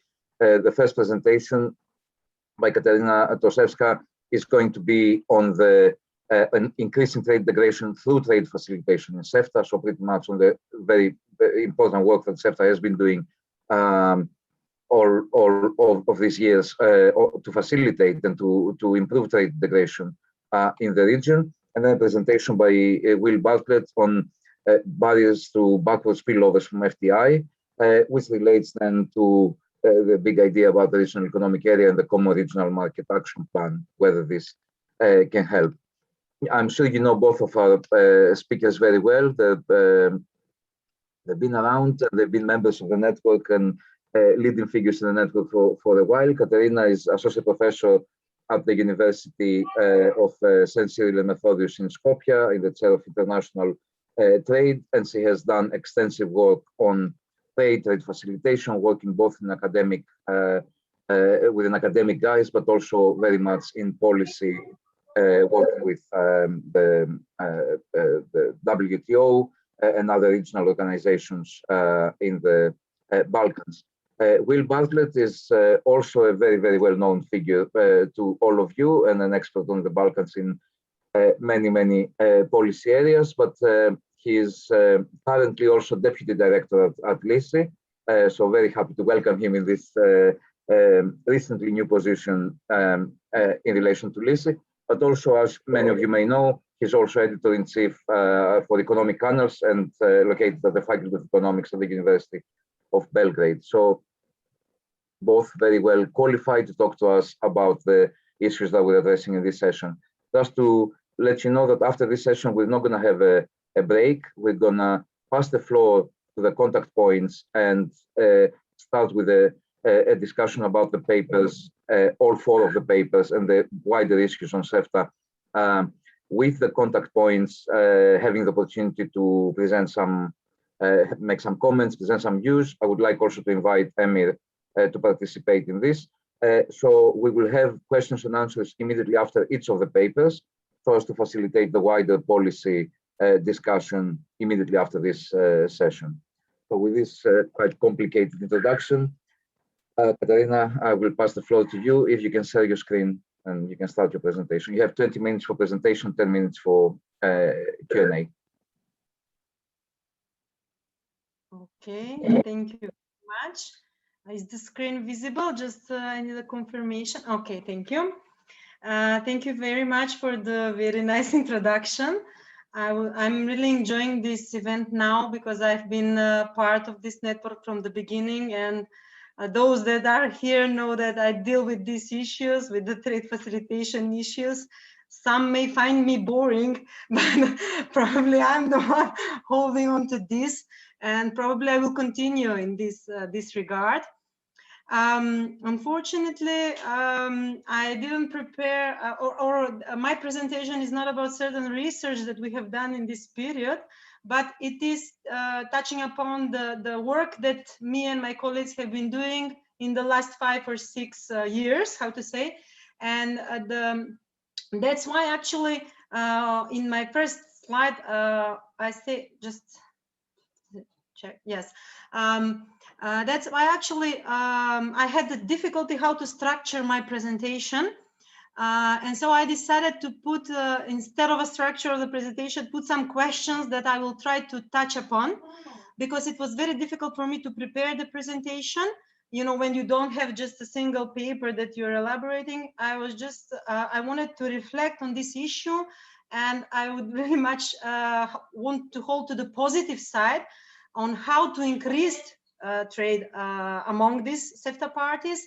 And the tool that I would like to propose are trade facilitation measures. That's how I imagined my presentation, and that's why actually in certain parts I will hold on to the chronological dimension of the issue, but then again there are certain parts where I will stick to certain results that we have obtained from different research that we have done in this area.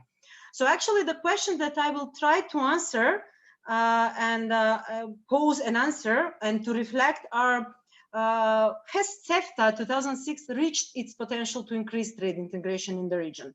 I mean, all of you might find that we will repeat, I will repeat some of my constatations with the previous speakers, but I need to start also from the very beginning to come to the end of how I will explain that I think that the path where we can find increased trade integration among these countries is through trade facilitation, or why I propose this type of measures to increase trade among CEFTA 2006 parties.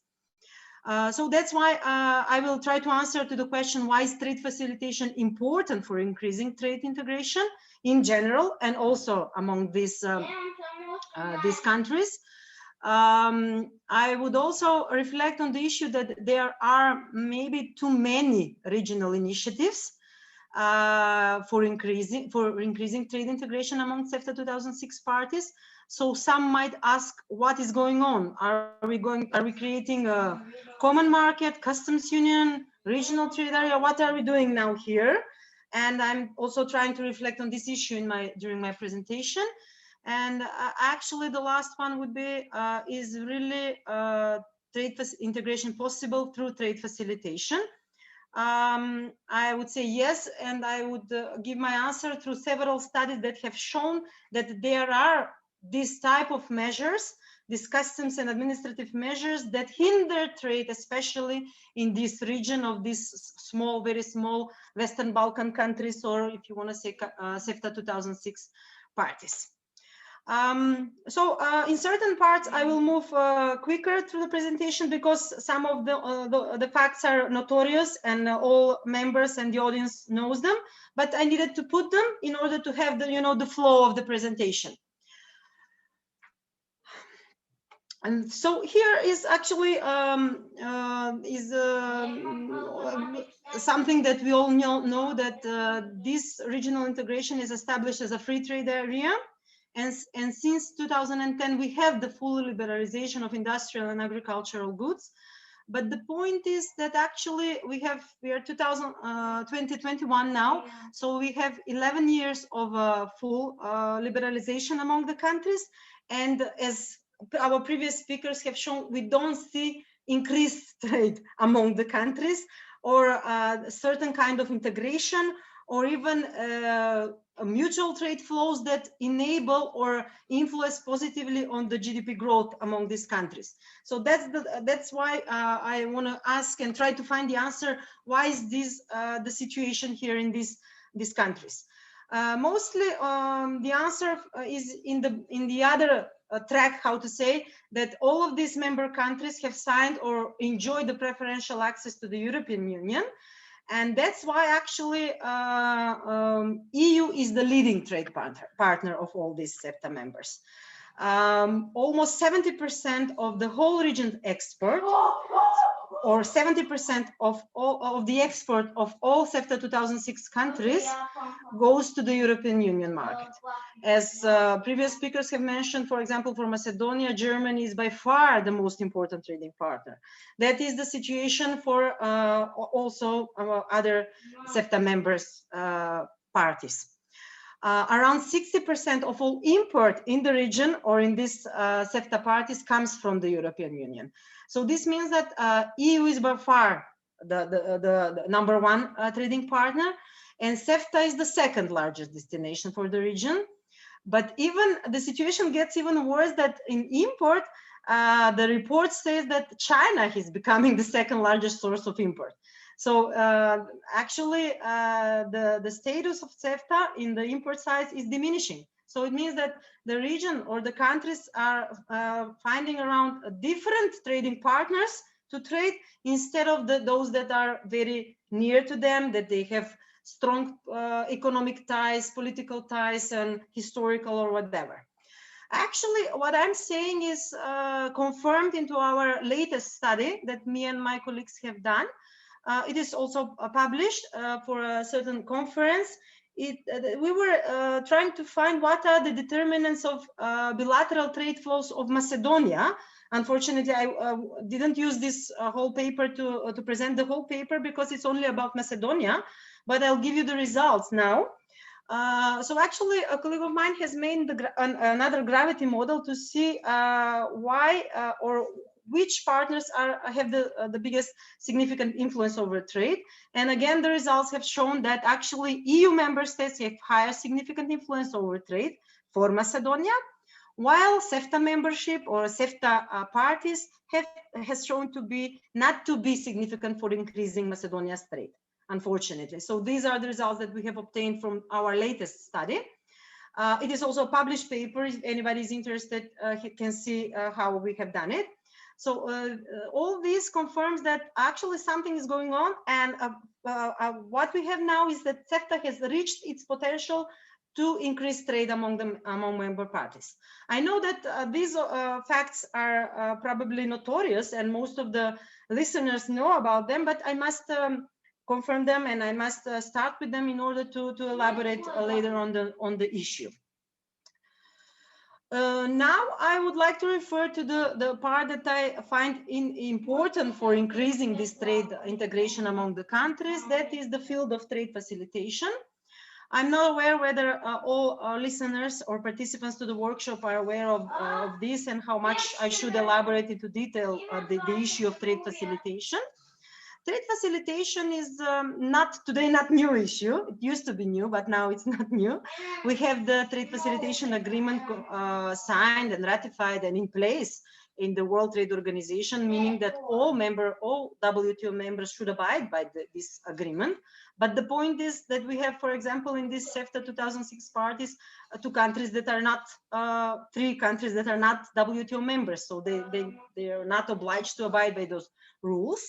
And what this agreement deals are issues that are measures concerned to certain administrative customs barriers, or as the WTO says, those are measures that expedite the movement, release, and clearance of goods, including goods in transit. This is very important because most of the countries that are CEFTA parties are landlocked countries. So for them, it's very important to ease the transit trade among them. This agreement by now is ratified by 154 countries, meaning that more than 90% of the membership of the WTO has ratified the agreement. And the expectations from implementation of the measures that this agreement is calling upon is that are very, very optimistic, I must say, that the full implementation of this agreement could reduce trade costs by 14.3% and could boost global trade by $1 trillion per year. It says that if we have the full implementation of the trade facilitation agreement by 2030, it should lead to 2.7% export growth and more than 0.5% of world GDP growth. This is what the prospects say or the provisions say. But in reality, we have another situation. In reality, we have a different situation, or how the implementation of the agreement is going on. The thing is that actually the whole text of the agreement is watered down. It's not written like a strict obligation. So actually it is accommodating to different interests of member countries. So what I mean by this is that it allows member countries to not strictly abide by some of the rules. Another issue that is watering down the obligation is that all measures are divided into three categories, A, B, and C. Meaning that some of them should be implemented at the moment, some of them can be implemented further on in a later period, and those that are mentioned in category C, members need quite a long longer transitional period and even need certain technical or financial help. So this agreement gives too much special and differential treatment for developing countries and least developing countries, meaning that actually, even though many years have passed from the implementation of the agreement, we still don't have the full implementation. We only have 70% of all commitments that implemented by all members, and the lowest rate of implementation is done by the least developed countries. And if you imagine, if I say the last sentence here on the slide, that December 2040 is the last implementation date which is notified by the members, it means that we will still wait for this 2.7% export growth and 0.5% overall GDP growth. What I mean to say that the provision, the expectations were pretty high, but in reality we don't have this high effect in trade growth or GDP growth of this agreement. The point I want to say is that the expectations show that the implementation of this agreement should be a win-win scenario, and that's why I propose by this agreement to be implemented, or this type of measures should be more taken into account in all initiatives or in all job that is done by CEFTA 2006 countries. So how to increase intra-CEFTA trade? When I pose this question, I go back to all the studies that we have done, and most of the studies that we have done show or indicate that there are these non-tariff barriers, non-trade barriers, or custom and administrative barriers. There are many ways on how to address this issue, but most of these, the general point is that all these type of measures are part of the trade facilitation. So in 2014, we have measured customs and administrative procedures. We have measured the number of documents, days at border, cost at border, and the results have shown that pretty much they hinder trade, especially costs and day at border appear to be very significant for these countries, and they hinder trade, meaning that if we decrease the cost or the days at border, trade could increase among these countries. There are certain issues that the transporters say that we pass many time on the borders instead of traveling among these countries. So these are really, to some, if you speak about this issue to Western European countries or to USA, it may look funny, but still in the Western Balkans, we have these long queues of trucks or lorries that are waiting on the borders. And that's the point that I would like to stress with this presentation, and to point out that still more resources should be directed into this issue and resolving things in this area. In 2015, another gravity model we have applied. It has shown that 5 OECD trade facilitation indicators have significant influence over trade among Southeastern European countries, and those indicators were information availability, involvement of the trade community, appeals procedure, formalities automation, and border agency cooperation external. This all has led us in 2016 to make a comparative study, and we have given 3 points or 3 recommendations on how to increase mutual trade among CEFTA countries. And those are increased application of electronic data and information, increased transparency of trade facilitation regulation, and increased external border agency cooperation. I now see that I'm going very slow, so I must speed up my presentation. I kind of get excited and started talking about everything. In 2018, we have done a research, and a PhD candidate has done a research in Macedonia to identify non-trade barriers. And as you can see, for 30 to 40% of the companies, the strongest negative effects in trading goods resulted from the existing administrative barriers within CEFTA, which is really a result that should not have been like this. It's very not expected result, because these barriers shouldn't have been there but they were there. And I would point out that only the last sentence. I cannot go to each of them. The presentation will be available, so anybody who is interested. But it mainly measures the administrative barriers. The last sentence says that 35% of the companies had even no knowledge on the existence and possibilities of the established e-customs tools, which is really a pity. You know, they are not aware of the facilitation measures that are in practice. So we need to make them, to increase the awareness, to make this all information available so that all operators that are involved in trade are acquainted with all these measures. So now I go on what has been done in CEFTA. All of you are aware of these issues, that Protocol 5 has been added in this regard for trade facilitation in trading goods, for elimination of administrative and other non-trade barriers. Also, the Protocol 6 was signed and ratified for the trade liberalization of services. Additional protocol is planned on dispute settlement. And with this, along with all this research and development of CEFTA 2006, we have the Berlin process. In 2017, the Berlin process, the idea for creating the regional economic area.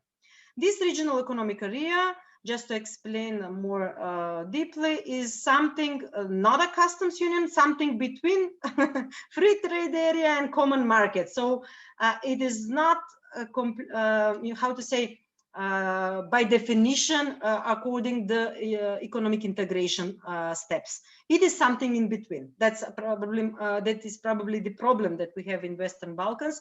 We are trying to do something more, and we are forgetting some of the steps behind, and then we cannot experience the biggest positive results. This regional economic area should be fully implemented in a period of 6 years, and it encompasses measures for trade facilitation, enhancement of investment flows, mobility of natural persons, and enhancing digital integration. I'm not explaining each issue separately because I have them again in another regional initiative, which is coming now. But before this initiative in 2019, we were faced with increased trade protectionism. I must say this because actually, as I'm pointing to this chronological involvement of the events, because even though we have all these initiatives to facilitate trade and made and ease trade integration, we were facing trade protectionism in 2019. The process of Katarina, sorry to interrupt, just if you can wrap up in the next couple of minutes if possible. But the process of digitalization was not synchronized. Different countries were using different platforms. There was only one joint customs control. Many border bottlenecks were registered. And besides the ineffectiveness of elimination of non-tariff barriers, classical protectionist measures were introduced between Kosovo and Macedonia, Kosovo and Albania. All of you know this. So in 2020, we have the COVID-19 pandemics, but the region here has shown a bit of a good glimpse because it has reacted sharply, and green corridors were created, or green lanes for essential goods and medical supplies, meaning that when we are under pressure, or Western Balkans when are under pressure, they can find solution if they want. We can see this as a kind of light in all this. Another regional initiative that we have in 2020, the action plan, envisaging the creation of common regional market. So now we have the definition of common regional market based on EU rules, and it should be established in the period 2021-2024. And the actions are targeted in 4 areas. Creating the regional trade area, which means free movement of goods, services, capital, and people, and regional investment area, regional digital area, and regional industrial and innovation area. So what are my conclusions and recommendation? I start with maybe this, the first notion. I could have put it in the beginning, but I put it here just to put the accent that maybe still there is hope. There's a certain study, I tried to find it and I found it. It is from 2019. It is a World Bank Western Balkans Regional Economic Report, where they say that they estimate that higher trade integration among these countries on the level of EFTA may lead to 2.5% GDP growth, But if the integration among these countries on the EU level, then it can lead to 6.7% of GDP growth. These are, how to say, positive aspects that we should take into account if we want to find measures on how to increase trade integration among these countries. What I recommend is that intensified application of trade facilitation measures is necessary for increased trade integration among CEFTA member countries. The positive effects of implemented measures should be used as good examples, which means that we should expand the concept of green corridors or green lace in all border crossing points or in other areas or in other goods as positive examples. We should expand the mutual recognition program in more fields. We have it now in the field of recognition of authorized economic operator programs. It should have been effectuated in July. But the things are going slowly, you know. We should increase the number of joint customs control points. We should increase the application of common regional digital platforms. They are needed for trade support. And I would like to finish up with something that is that high political will and awareness is essential in the region in order to have higher level of application of trade facilitation measures. And thus, by this, we could have higher trade integration. And lastly, we have the initiative Open Balkan, but it is only between 3 countries, and it is proponing only free movement of goods and free movement of workers. So these, some countries are opposing. Kosovo is opposing, I suppose, and another one, Montenegro, I'm not sure, and Bosnia is indifferent. So I would say that we have too many regional initiatives. But nevertheless, someone must pursue the implementation of trade facilitation measures.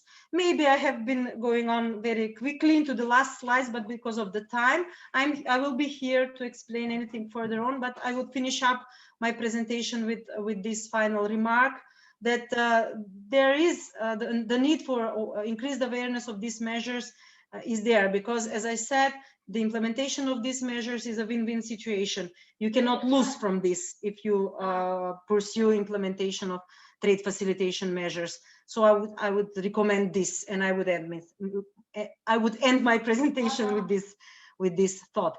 Thank you very much for your attention and for giving me a chance to present. Thank you. Thank you, Katarina. Thanks. You used slightly more of your time, but we started 5 minutes late, so we still have 5-6 minutes for questions. I haven't seen anything in the chat box or any raised hands. If you want to ask a question, this is a good time, everybody.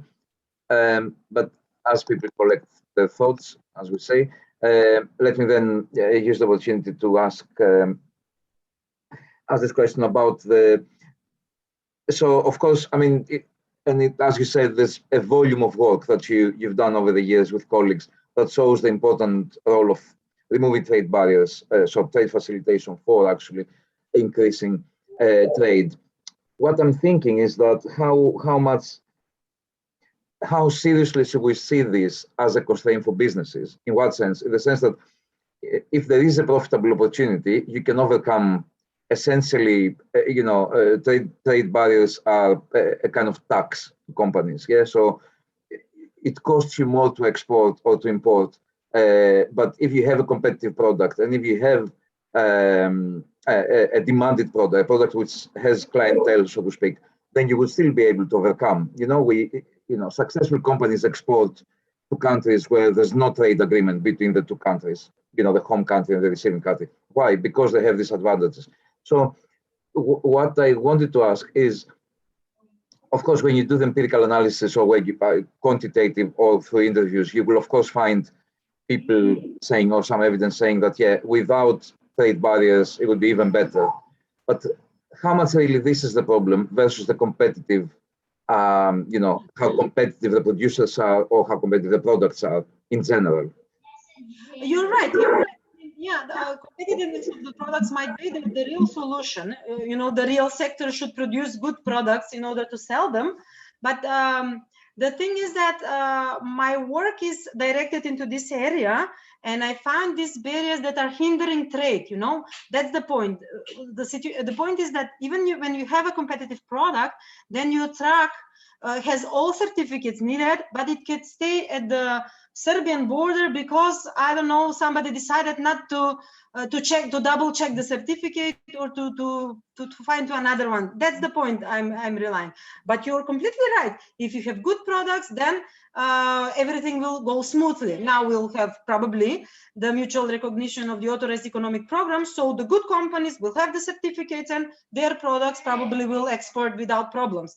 That's for sure. But we also must work for everybody, you know? That's the point that I'm saying. As a country, as a policymaker, I would say that these landlocked countries, these small countries should work more in this area. That's the point I want to stress. That's the thing. But competitiveness of the export product, you're right. Whatever, if you don't have anything to sell, it doesn't matter if you have a free customs, free border crossing, you know? So that's the point, if I was clear. Yeah. Can I also ask your view on the regional common market? You did say that, of course, we have perhaps a few too many agreements and too many initiatives, and that, in a way, has always been the problem with the Balkans. That you know, all the aid initiatives, all the EU agreements, they kept kind of reinventing themselves over the years. But other than the fact that there's a few too many, do you see something negative in the common market? The first thoughts that when we were reading these issues are that it should be positive on a global scale or for all economies, but the most positive effects would go to the bigger economies. And that's the negative thing that we say. For example, I will admit it, I'm not hiding. For example, in Macedonia, probably I think that we are afraid that most of the jobs, for example, in the forwarding or the transport industry will be taken by Serbian firms. Logistics will be taken by other companies. Or if we go into the movement of workers, the better or the biggest specialists will go in other countries. So we will lose some human resources in which we have invested into their education. So there are really some negative aspects that can be said for this. But again, I am proposing, at least as a researcher working in this field, I would say that I am proposing the trade facilitation measures as a policy issue or policy measures to be implemented in these countries. Otherwise, most of the issues that are mentioned in these initiatives are mostly politically sensitive. And I guess that's why we don't have many questions yet, but we're going to move a bit to that in the next session. Okay, thanks, Katarina. Thanks a lot. I don't know if there's any people who want to ask a question. They haven't raised their hand, so I cannot see them. We'll move on to. Sorry? Vassilis. Sorry, I cannot find the button for raise hand. I have at my home. It should say reactions. Do you see a button saying reactions? Well, I see just the screen for presentation from Madam Toshevska. Never mind, if I may react at least with a few seconds. Zada, because we have you after Will's paper, we're going to go back to discussion with everybody from the contact points. So we leave it for then so that we keep in time, or is it a question specifically on what Katarina was saying? Okay. I will wait for our time. Thank you. Okay. Thank you very much. You're going to be speaking first in the next round. Thanks, Katarina. We move on to the paper by Will. Will, can you share your screen? Yes. Yeah.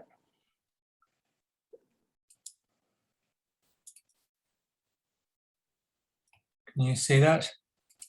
Yes. If you can put yes. Good. Okay.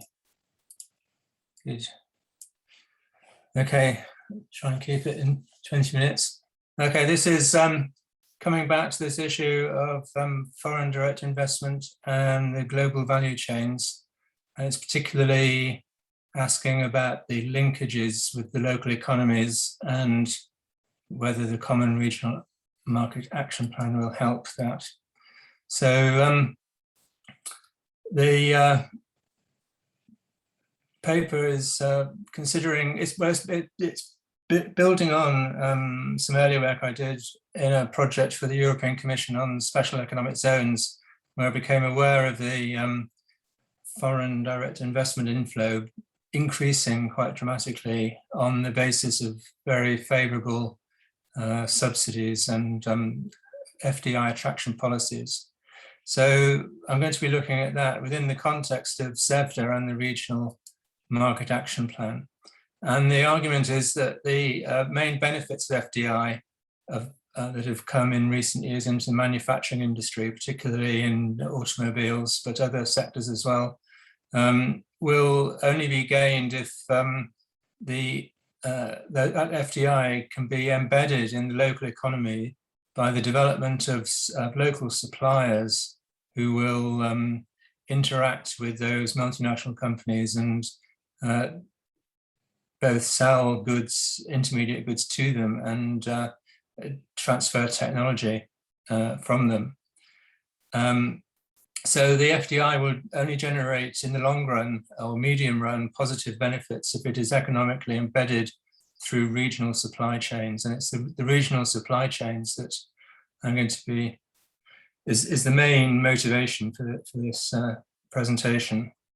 And my argument is that CEFTA has a major role to play in easing trade restrictions on the development of such regional supply chains. And I mean, the paper we just heard is very relevant to this. You know, the trade facilitation has an important role to play in that.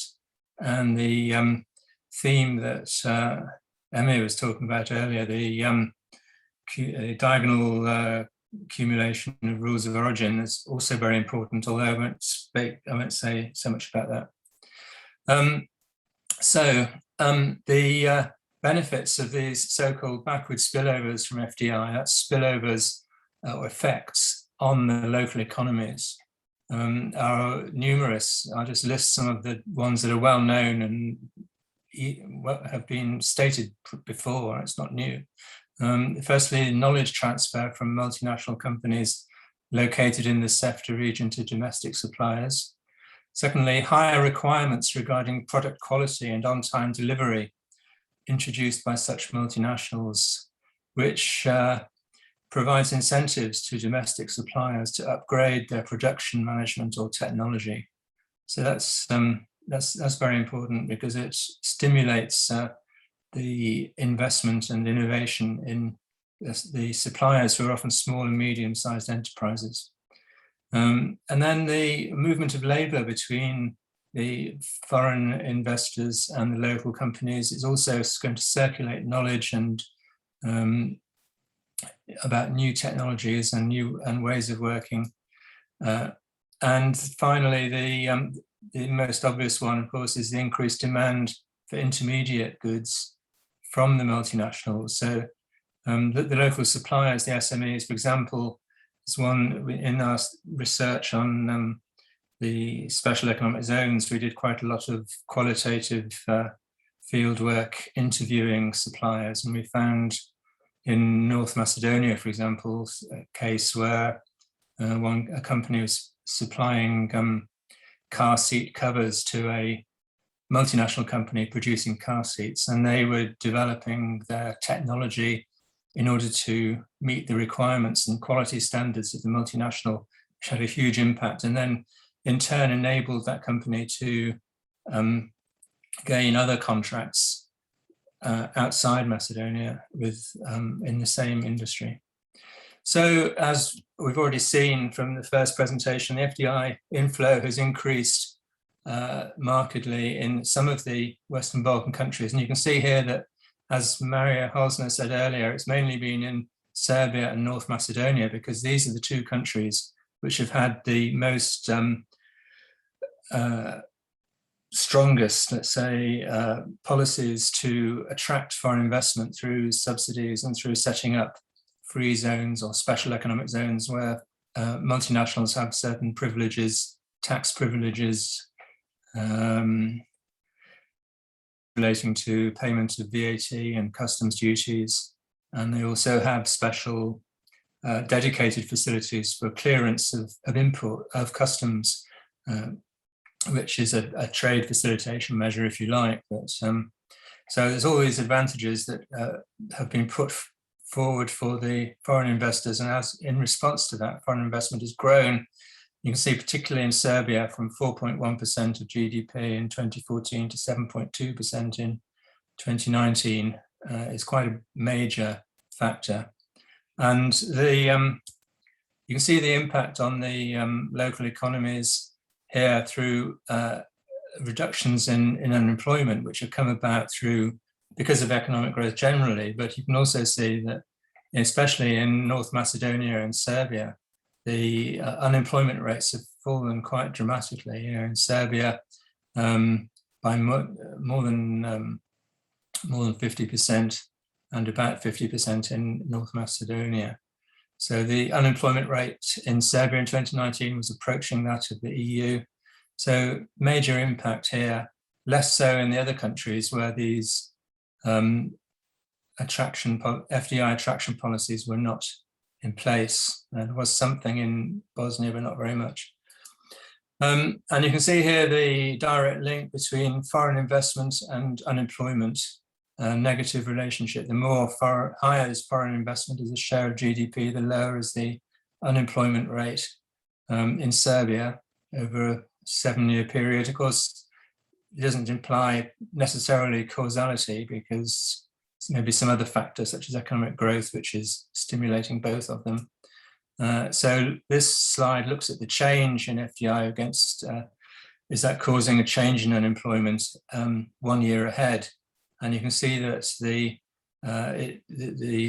higher the change in unemployment, the greater the higher the growth of FDI percent of GDP, the greater is the fall of unemployment rate 1 year ahead. And the relationship is not as strong as in the previous diagram, but it's still nevertheless there. So major impact on the economies and also on exports. You can see here the growth of exports of goods increased dramatically, also in Serbia and in North Macedonia, more so than in the other countries. And this is mainly because a lot of the foreign investment which is coming in is in the form of so-called inward processing, which means that it's designed for export industries. So a German company will invest in Serbia, for example, for part of the production process, and it will import let's say raw materials or semi-finished materials from Germany. Part of the production process will then add value to those materials, and then it will be re-exported. The final product, or rather the final intermediate product, will be re-exported to Germany. And so this is part of the global value chain. And German companies, I'm taking Germany just as an example, you could equally think of Austria, Italy, other European countries, USA less so, but also are using the tax breaks offered by Serbia and North Macedonia to take advantage of those subsidies and locate part of their production process in the Western Balkans. And as Mario Holzner said earlier, it's actually the low value added part of that production process often, but it's certainly an advantage to those companies, and the exports are increasing, have increased as a result. And you can see this here as in this diagram as well. What this does is breaks up the Western Balkan economies into two groups. Group A is Bosnia, North Macedonia, and Serbia, which is the where you find the special economic zones located and the more favorable tax breaks for foreign investors. And Group B is Albania, Kosovo, and Montenegro, which don't have that policy. And you can see, look at the two solid lines. The top line is Group A, showing that exports of goods has increased from 17.7% to 37%, so more than doubled. Whereas in the Group B, the exports of goods has hardly changed. And the dotted lines show the exports of services, a similar but perhaps less pronounced development there. And this diagram here looks at the evolution of the inward processing exports after inward processing in Serbia. And you can see that here that it's grown quite substantially from 8.8% in 2012 to 14% in 2020 as a share of total exports. Part of that is located in the, is due to firms located, multinational companies located in the free zones, the red lower line, and part due to business after processing, which is multinational companies' exports outside the free zone. So about half and half in the free zones and half outside the free zones.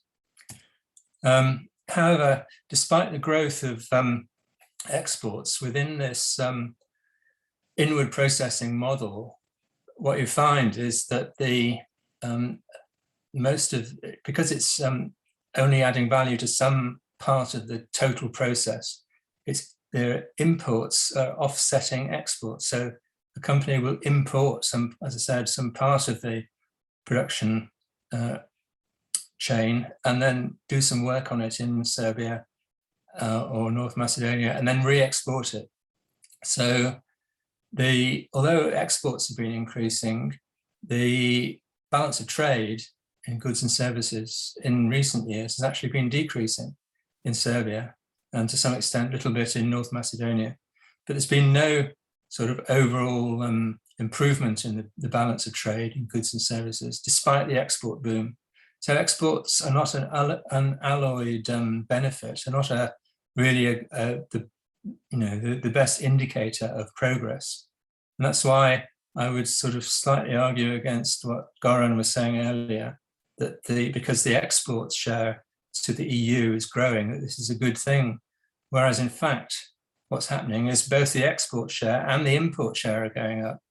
So one thing is sort of offsetting the other. And so one could question the worth of this growth model.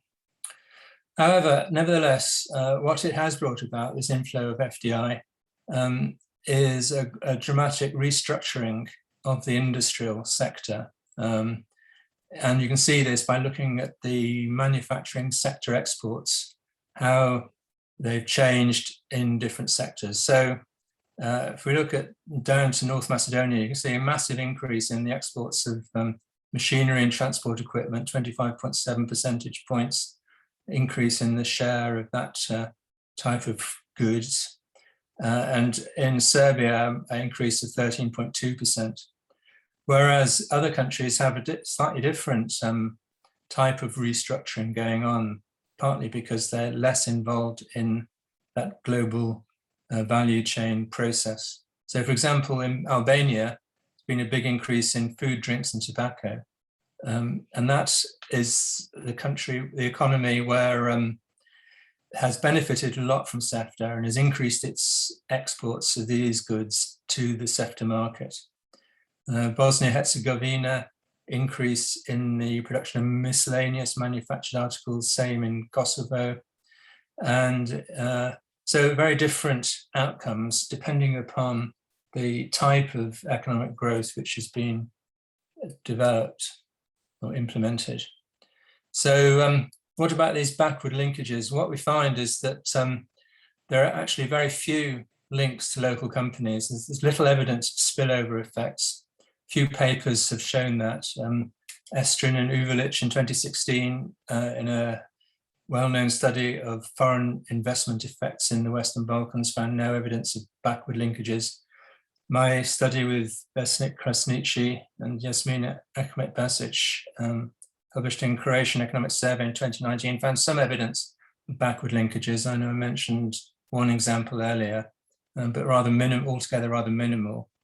And a more recent study by Popovic-Pantic showed that the late payments and the lack of information are key barriers to the development of regional supply chains to multinational corporations. So these backward linkages suffer from numerous barriers.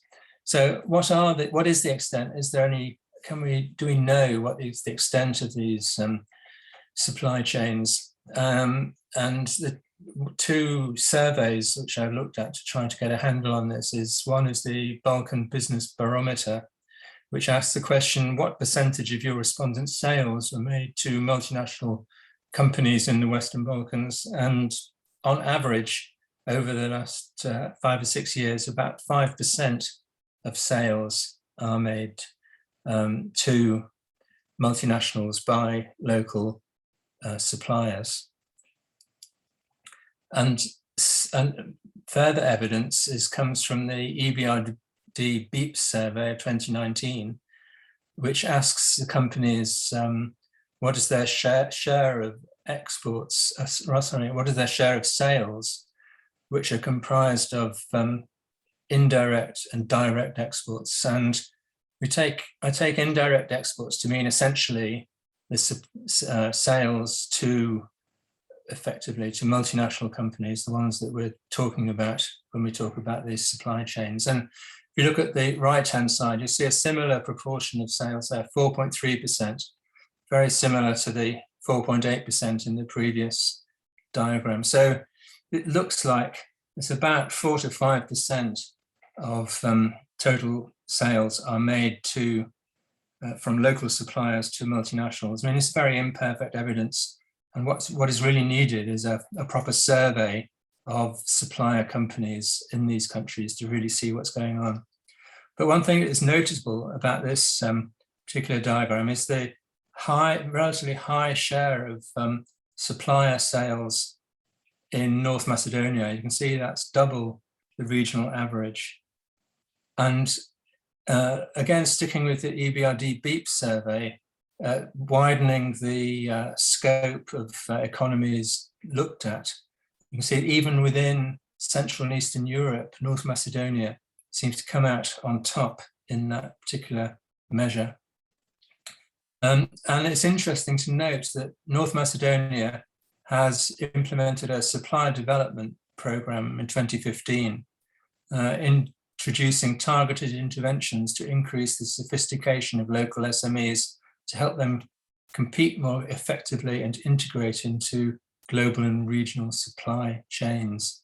And the way this was done was through technical support on quality standards, sourcing database, matching local suppliers with investors, and the joining together or networking of supplier companies for joint tenders. So they had a bigger scale of operations when they were tendering for their products to multinational companies, and an organizational support for networking events. And I think that networking between the supplier companies, between the small and medium enterprises is very important in that respect. Just a quick comment on COVID. The economic activity reduced by 3.4% in 2020. And this implies, I think, that regional cooperation is more urgent than ever to deal with this. And the Common Regional Market Action Plan is one recent initiative which has been mentioned in the previous presentation with these 4 pillars. And it builds on the Regional Economic Area Action Plan that Mario was talking about earlier. Importantly, it's coordinated by the RCC and the CEFTA Secretariat. So CEFTA has an important role to play in this plan. Now, the regional trade area has several elements. There's the trade facilitation, eliminating NTBs and so on, free movement of goods and free movement of services, which we've touched on earlier. And CEFTA is involved in all of those, less so in the other 2 pillars, the free movement of capital and the free movement of people. So let's just focus for a moment on the regional industrial area element of that. And this implies, or is one of the important measures here, is the development of new regional value chains, focusing on several key sectors: automotives, green and circular economy, tourism, agro-food, and so on. So the regional industrial area element has as one of its actions that they develop the regional industrial development. And CEFTA is involved in this through, or ought to be involved in this, through developing a regional supply chain protocol for the regional supplier development program, which is being sort of headed up by the Chambers of Commerce initiative in the region. The expected results of this are that regional economic interconnectedness will increase through supply chains. Complex collaboration will be enabled between enterprises in the region, and supply chains will be guarded against future disruption. So the regional supply chains idea is one in which the suppliers to the multinational corporations based in the region should be small and medium enterprises based in any economy in the region. So small and medium enterprises based in, say, Bosnia could supply intermediate products to multinational corporations in Serbia or North Macedonia, and vice versa, and that sort of thing. So given that CEFTA has widened the regional market and it has this accumulation of rules of origin, then it should be possible to develop regional supply chains which will embed the benefits of FDI throughout the region and further create economic growth. And then the other aspect of the regional industrial area is focus on the automotive industry value chains. So that's just one aspect of that, and on sustainable tourism. And CEFTA has a role to play in both of those sectors, development. Okay, so in conclusion, I find that North Macedonia and Serbia have made great progress in attracting foreign investors, but at a high cost in subsidies. Many new jobs have been created and some improvements in export competitiveness has occurred, but there's little evidence of labour productivity growth or widespread technology spillover. The import intensity of production is high and leading to the sort of offsetting of exports by imports with few spillovers to local economies. Few multinational companies source their inputs locally, and local SMEs find it difficult to supply foreign companies in the special economic zones or outside them due to their limited production capacities and large technology gaps. And that reflects what Mario was saying earlier about the lack of export capacity in the region. And I think it's tremendously important to build that export capacity. And I think generally speaking, it's true to say that governments have failed to develop the capacities of local businesses to engage with multinational corporations linked to global value chains. And so they've sort of missed an opportunity. However, the policy to develop a regional supply network, a regional supply chain program is promising and should be supported, and CEFTA has a role to play in that. And it will provide greater support to local SMEs to expand their capacity to supply inputs to multinational companies based in the region. It will involve upgrading the technological level of local suppliers and removing the remaining barriers to trade to support these regional supply chains. So that's my conclusion. Thank you. Okay, thank you, Will. I'll let you take a few more minutes because I think we're getting into one of the big questions about, I mean, you know, also the question that Emir asked at the end of the first session, you know, how do we move forward and what is it? And is it sticking with the, if you want traditional trade, extending more to the regional economic area in different directions, and what you were talking about was related to that. Again, people seem a bit shy, so I don't have any questions at the moment. We can take again a few minutes before moving to the broader discussion. But let me ask you, Will, my question on this, and really encouraging other members to also raise their hands either electronically or physically and ask the questions. My question is, of course, in the title, Will, you were and actually in the last couple of slides, you were emphasizing the regional supply chains as opposed to global supply chains. But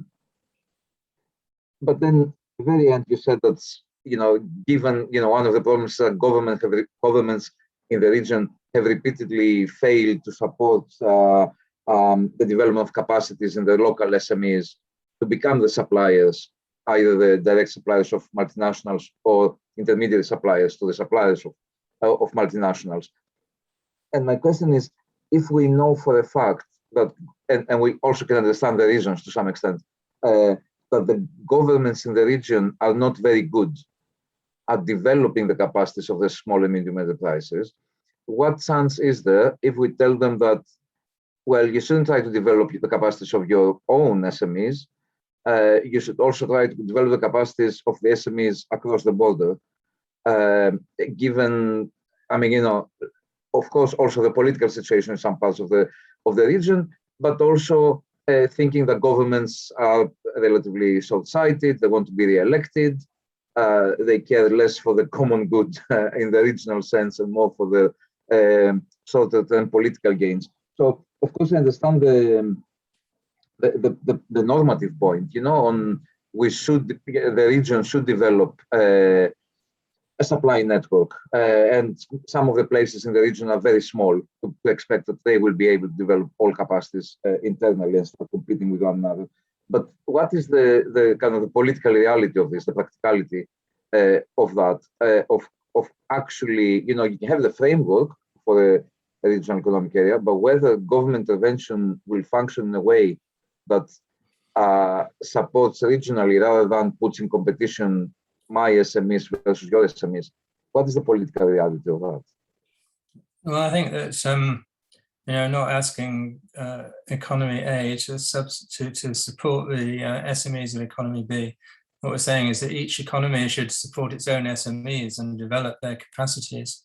And what you find is that if, for example, in economy A, one group of SMEs gets together and they start to supply products, supply inputs to a multinational corporation based in their country, they will get technological upgrading and they will get experience and knowledge, and they will, on the basis of that, from that, they will be in a position to apply or to bid for contracts from multinational companies based in the neighboring countries.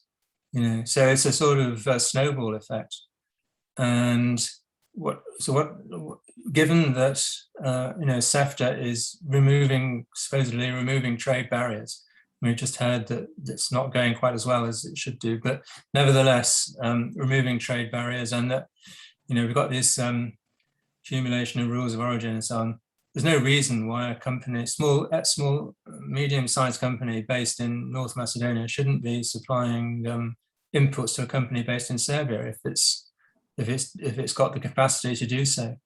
And why not? Talking about a regional market, why should SMEs restrict themselves to their own domestic market? Why shouldn't they try to develop relationships with multinational corporations and enter into global value chains in that way throughout the region?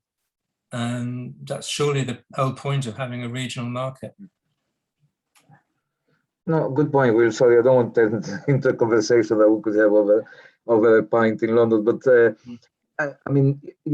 this essentially is an argument about competition. Like you integrate the market, so there's more players in the market, and the successful ones have more opportunities for getting contracts. And if you're not successful in this competition game, you die. Somebody more successful, more capable will come and compete better. But this is really about kind of a free market. So this story doesn't allow a lot of government intervention. The moment you think government intervention, then what you think is that, either directly through procurements or indirectly through the links that governments may have to the big multinationals, they will favor their own local SMEs. And they, even if you have the agreement for if you remove the barriers, so anybody can bid for any kind of supply contract. still you will have some sort of influence at the national level by governments trying to support the development of their own local infrastructure, local businesses. Mm. Well, I mean, I think this particularly applies to Serbia, you know, where the state aid is enormous. All the other countries have reduced their state aid in response to EU stipulations, but Serbia hasn't. Still spending 3% of GDP on state aid. And a lot of that is going, or some part of that is going to multinational corporations to attract them to locate in the country. And according to our calculations, the investment subsidies are basically equivalent to the the cost of new jobs being created. So basically, the Serbian government is subsidizing the multinational corporations. And so what I'm saying is, instead of subsidizing the multinational corporations, they should transfer that subsidy to the small and medium enterprises, help them to upgrade and become effective suppliers, both within Serbia and on the regional market, indeed on the European and global market. But, you know, we're talking about the regional market here. And so they should be, it's a win-win situation, really, as far as I can see. Yeah, we have a question by Luca Uberti, who I think has already left the meeting. So I will read that in a minute. But also Irena Kikarkova made a comment. I don't know, Irena, if you want to unmute and just make the point in public, so instead of me reading it.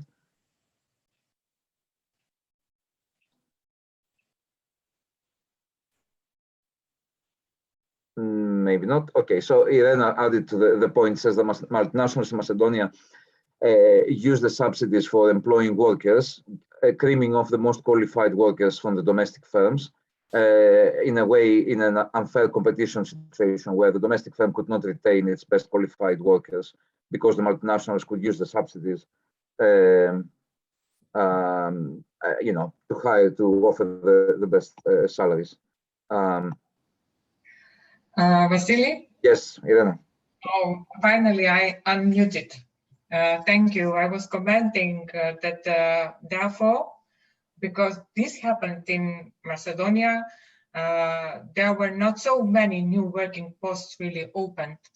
And I agree with Goran Nikolic that this was one of the cases. The working force really very hard to find new working posts in the country, especially young people who didn't have any working experience cannot be employed within the capacities that are working with foreign capital because they actually attracting only experienced workers. Domestic companies have very high costs to accept new working force and to train it, and then to lose it to the foreign investors, companies. So this causes a lot of troubles. Wages are really low in the country, and the young people are really very disappointed. It is said that with the COVID pandemic, every second young person in Macedonia was left without a work. And that's why even before the pandemics, young people were leaving the country, and the exodus for Macedonian young people, especially to Western European countries, is huge. And it is felt. Now we have lack of experienced and well-trained working force.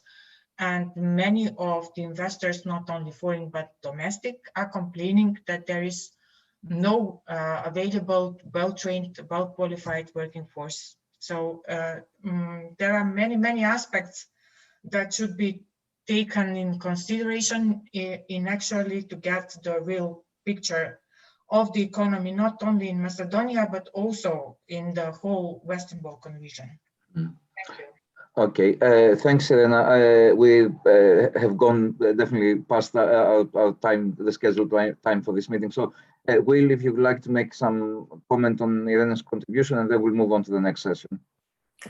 Yeah, I mean, I think I agree. You know, that's the question, the problem with qualified workers and the skill shortages, especially in North Macedonia, have been increasing. But it's partly the sort of rational response to that is to improve the education system, both at all levels, primary, secondary, and university.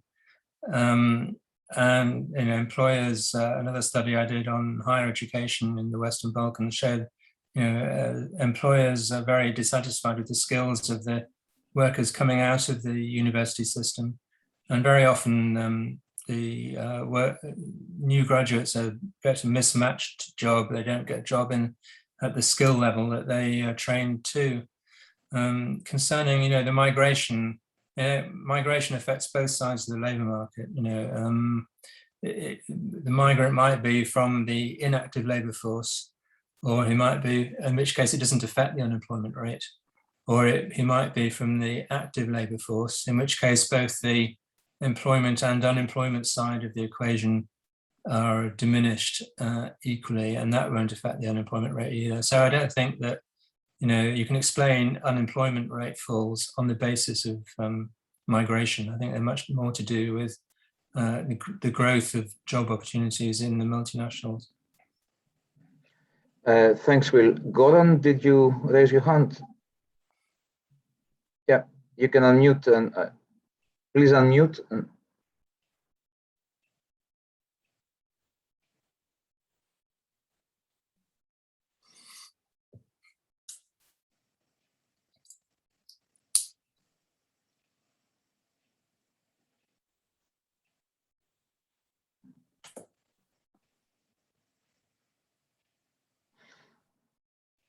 Okay, Goran, I think there's a problem there. We'll move on to the next session, and then we will have time for the discussion as we go along. So I'll favor you when you unmute yourself to ask a question. So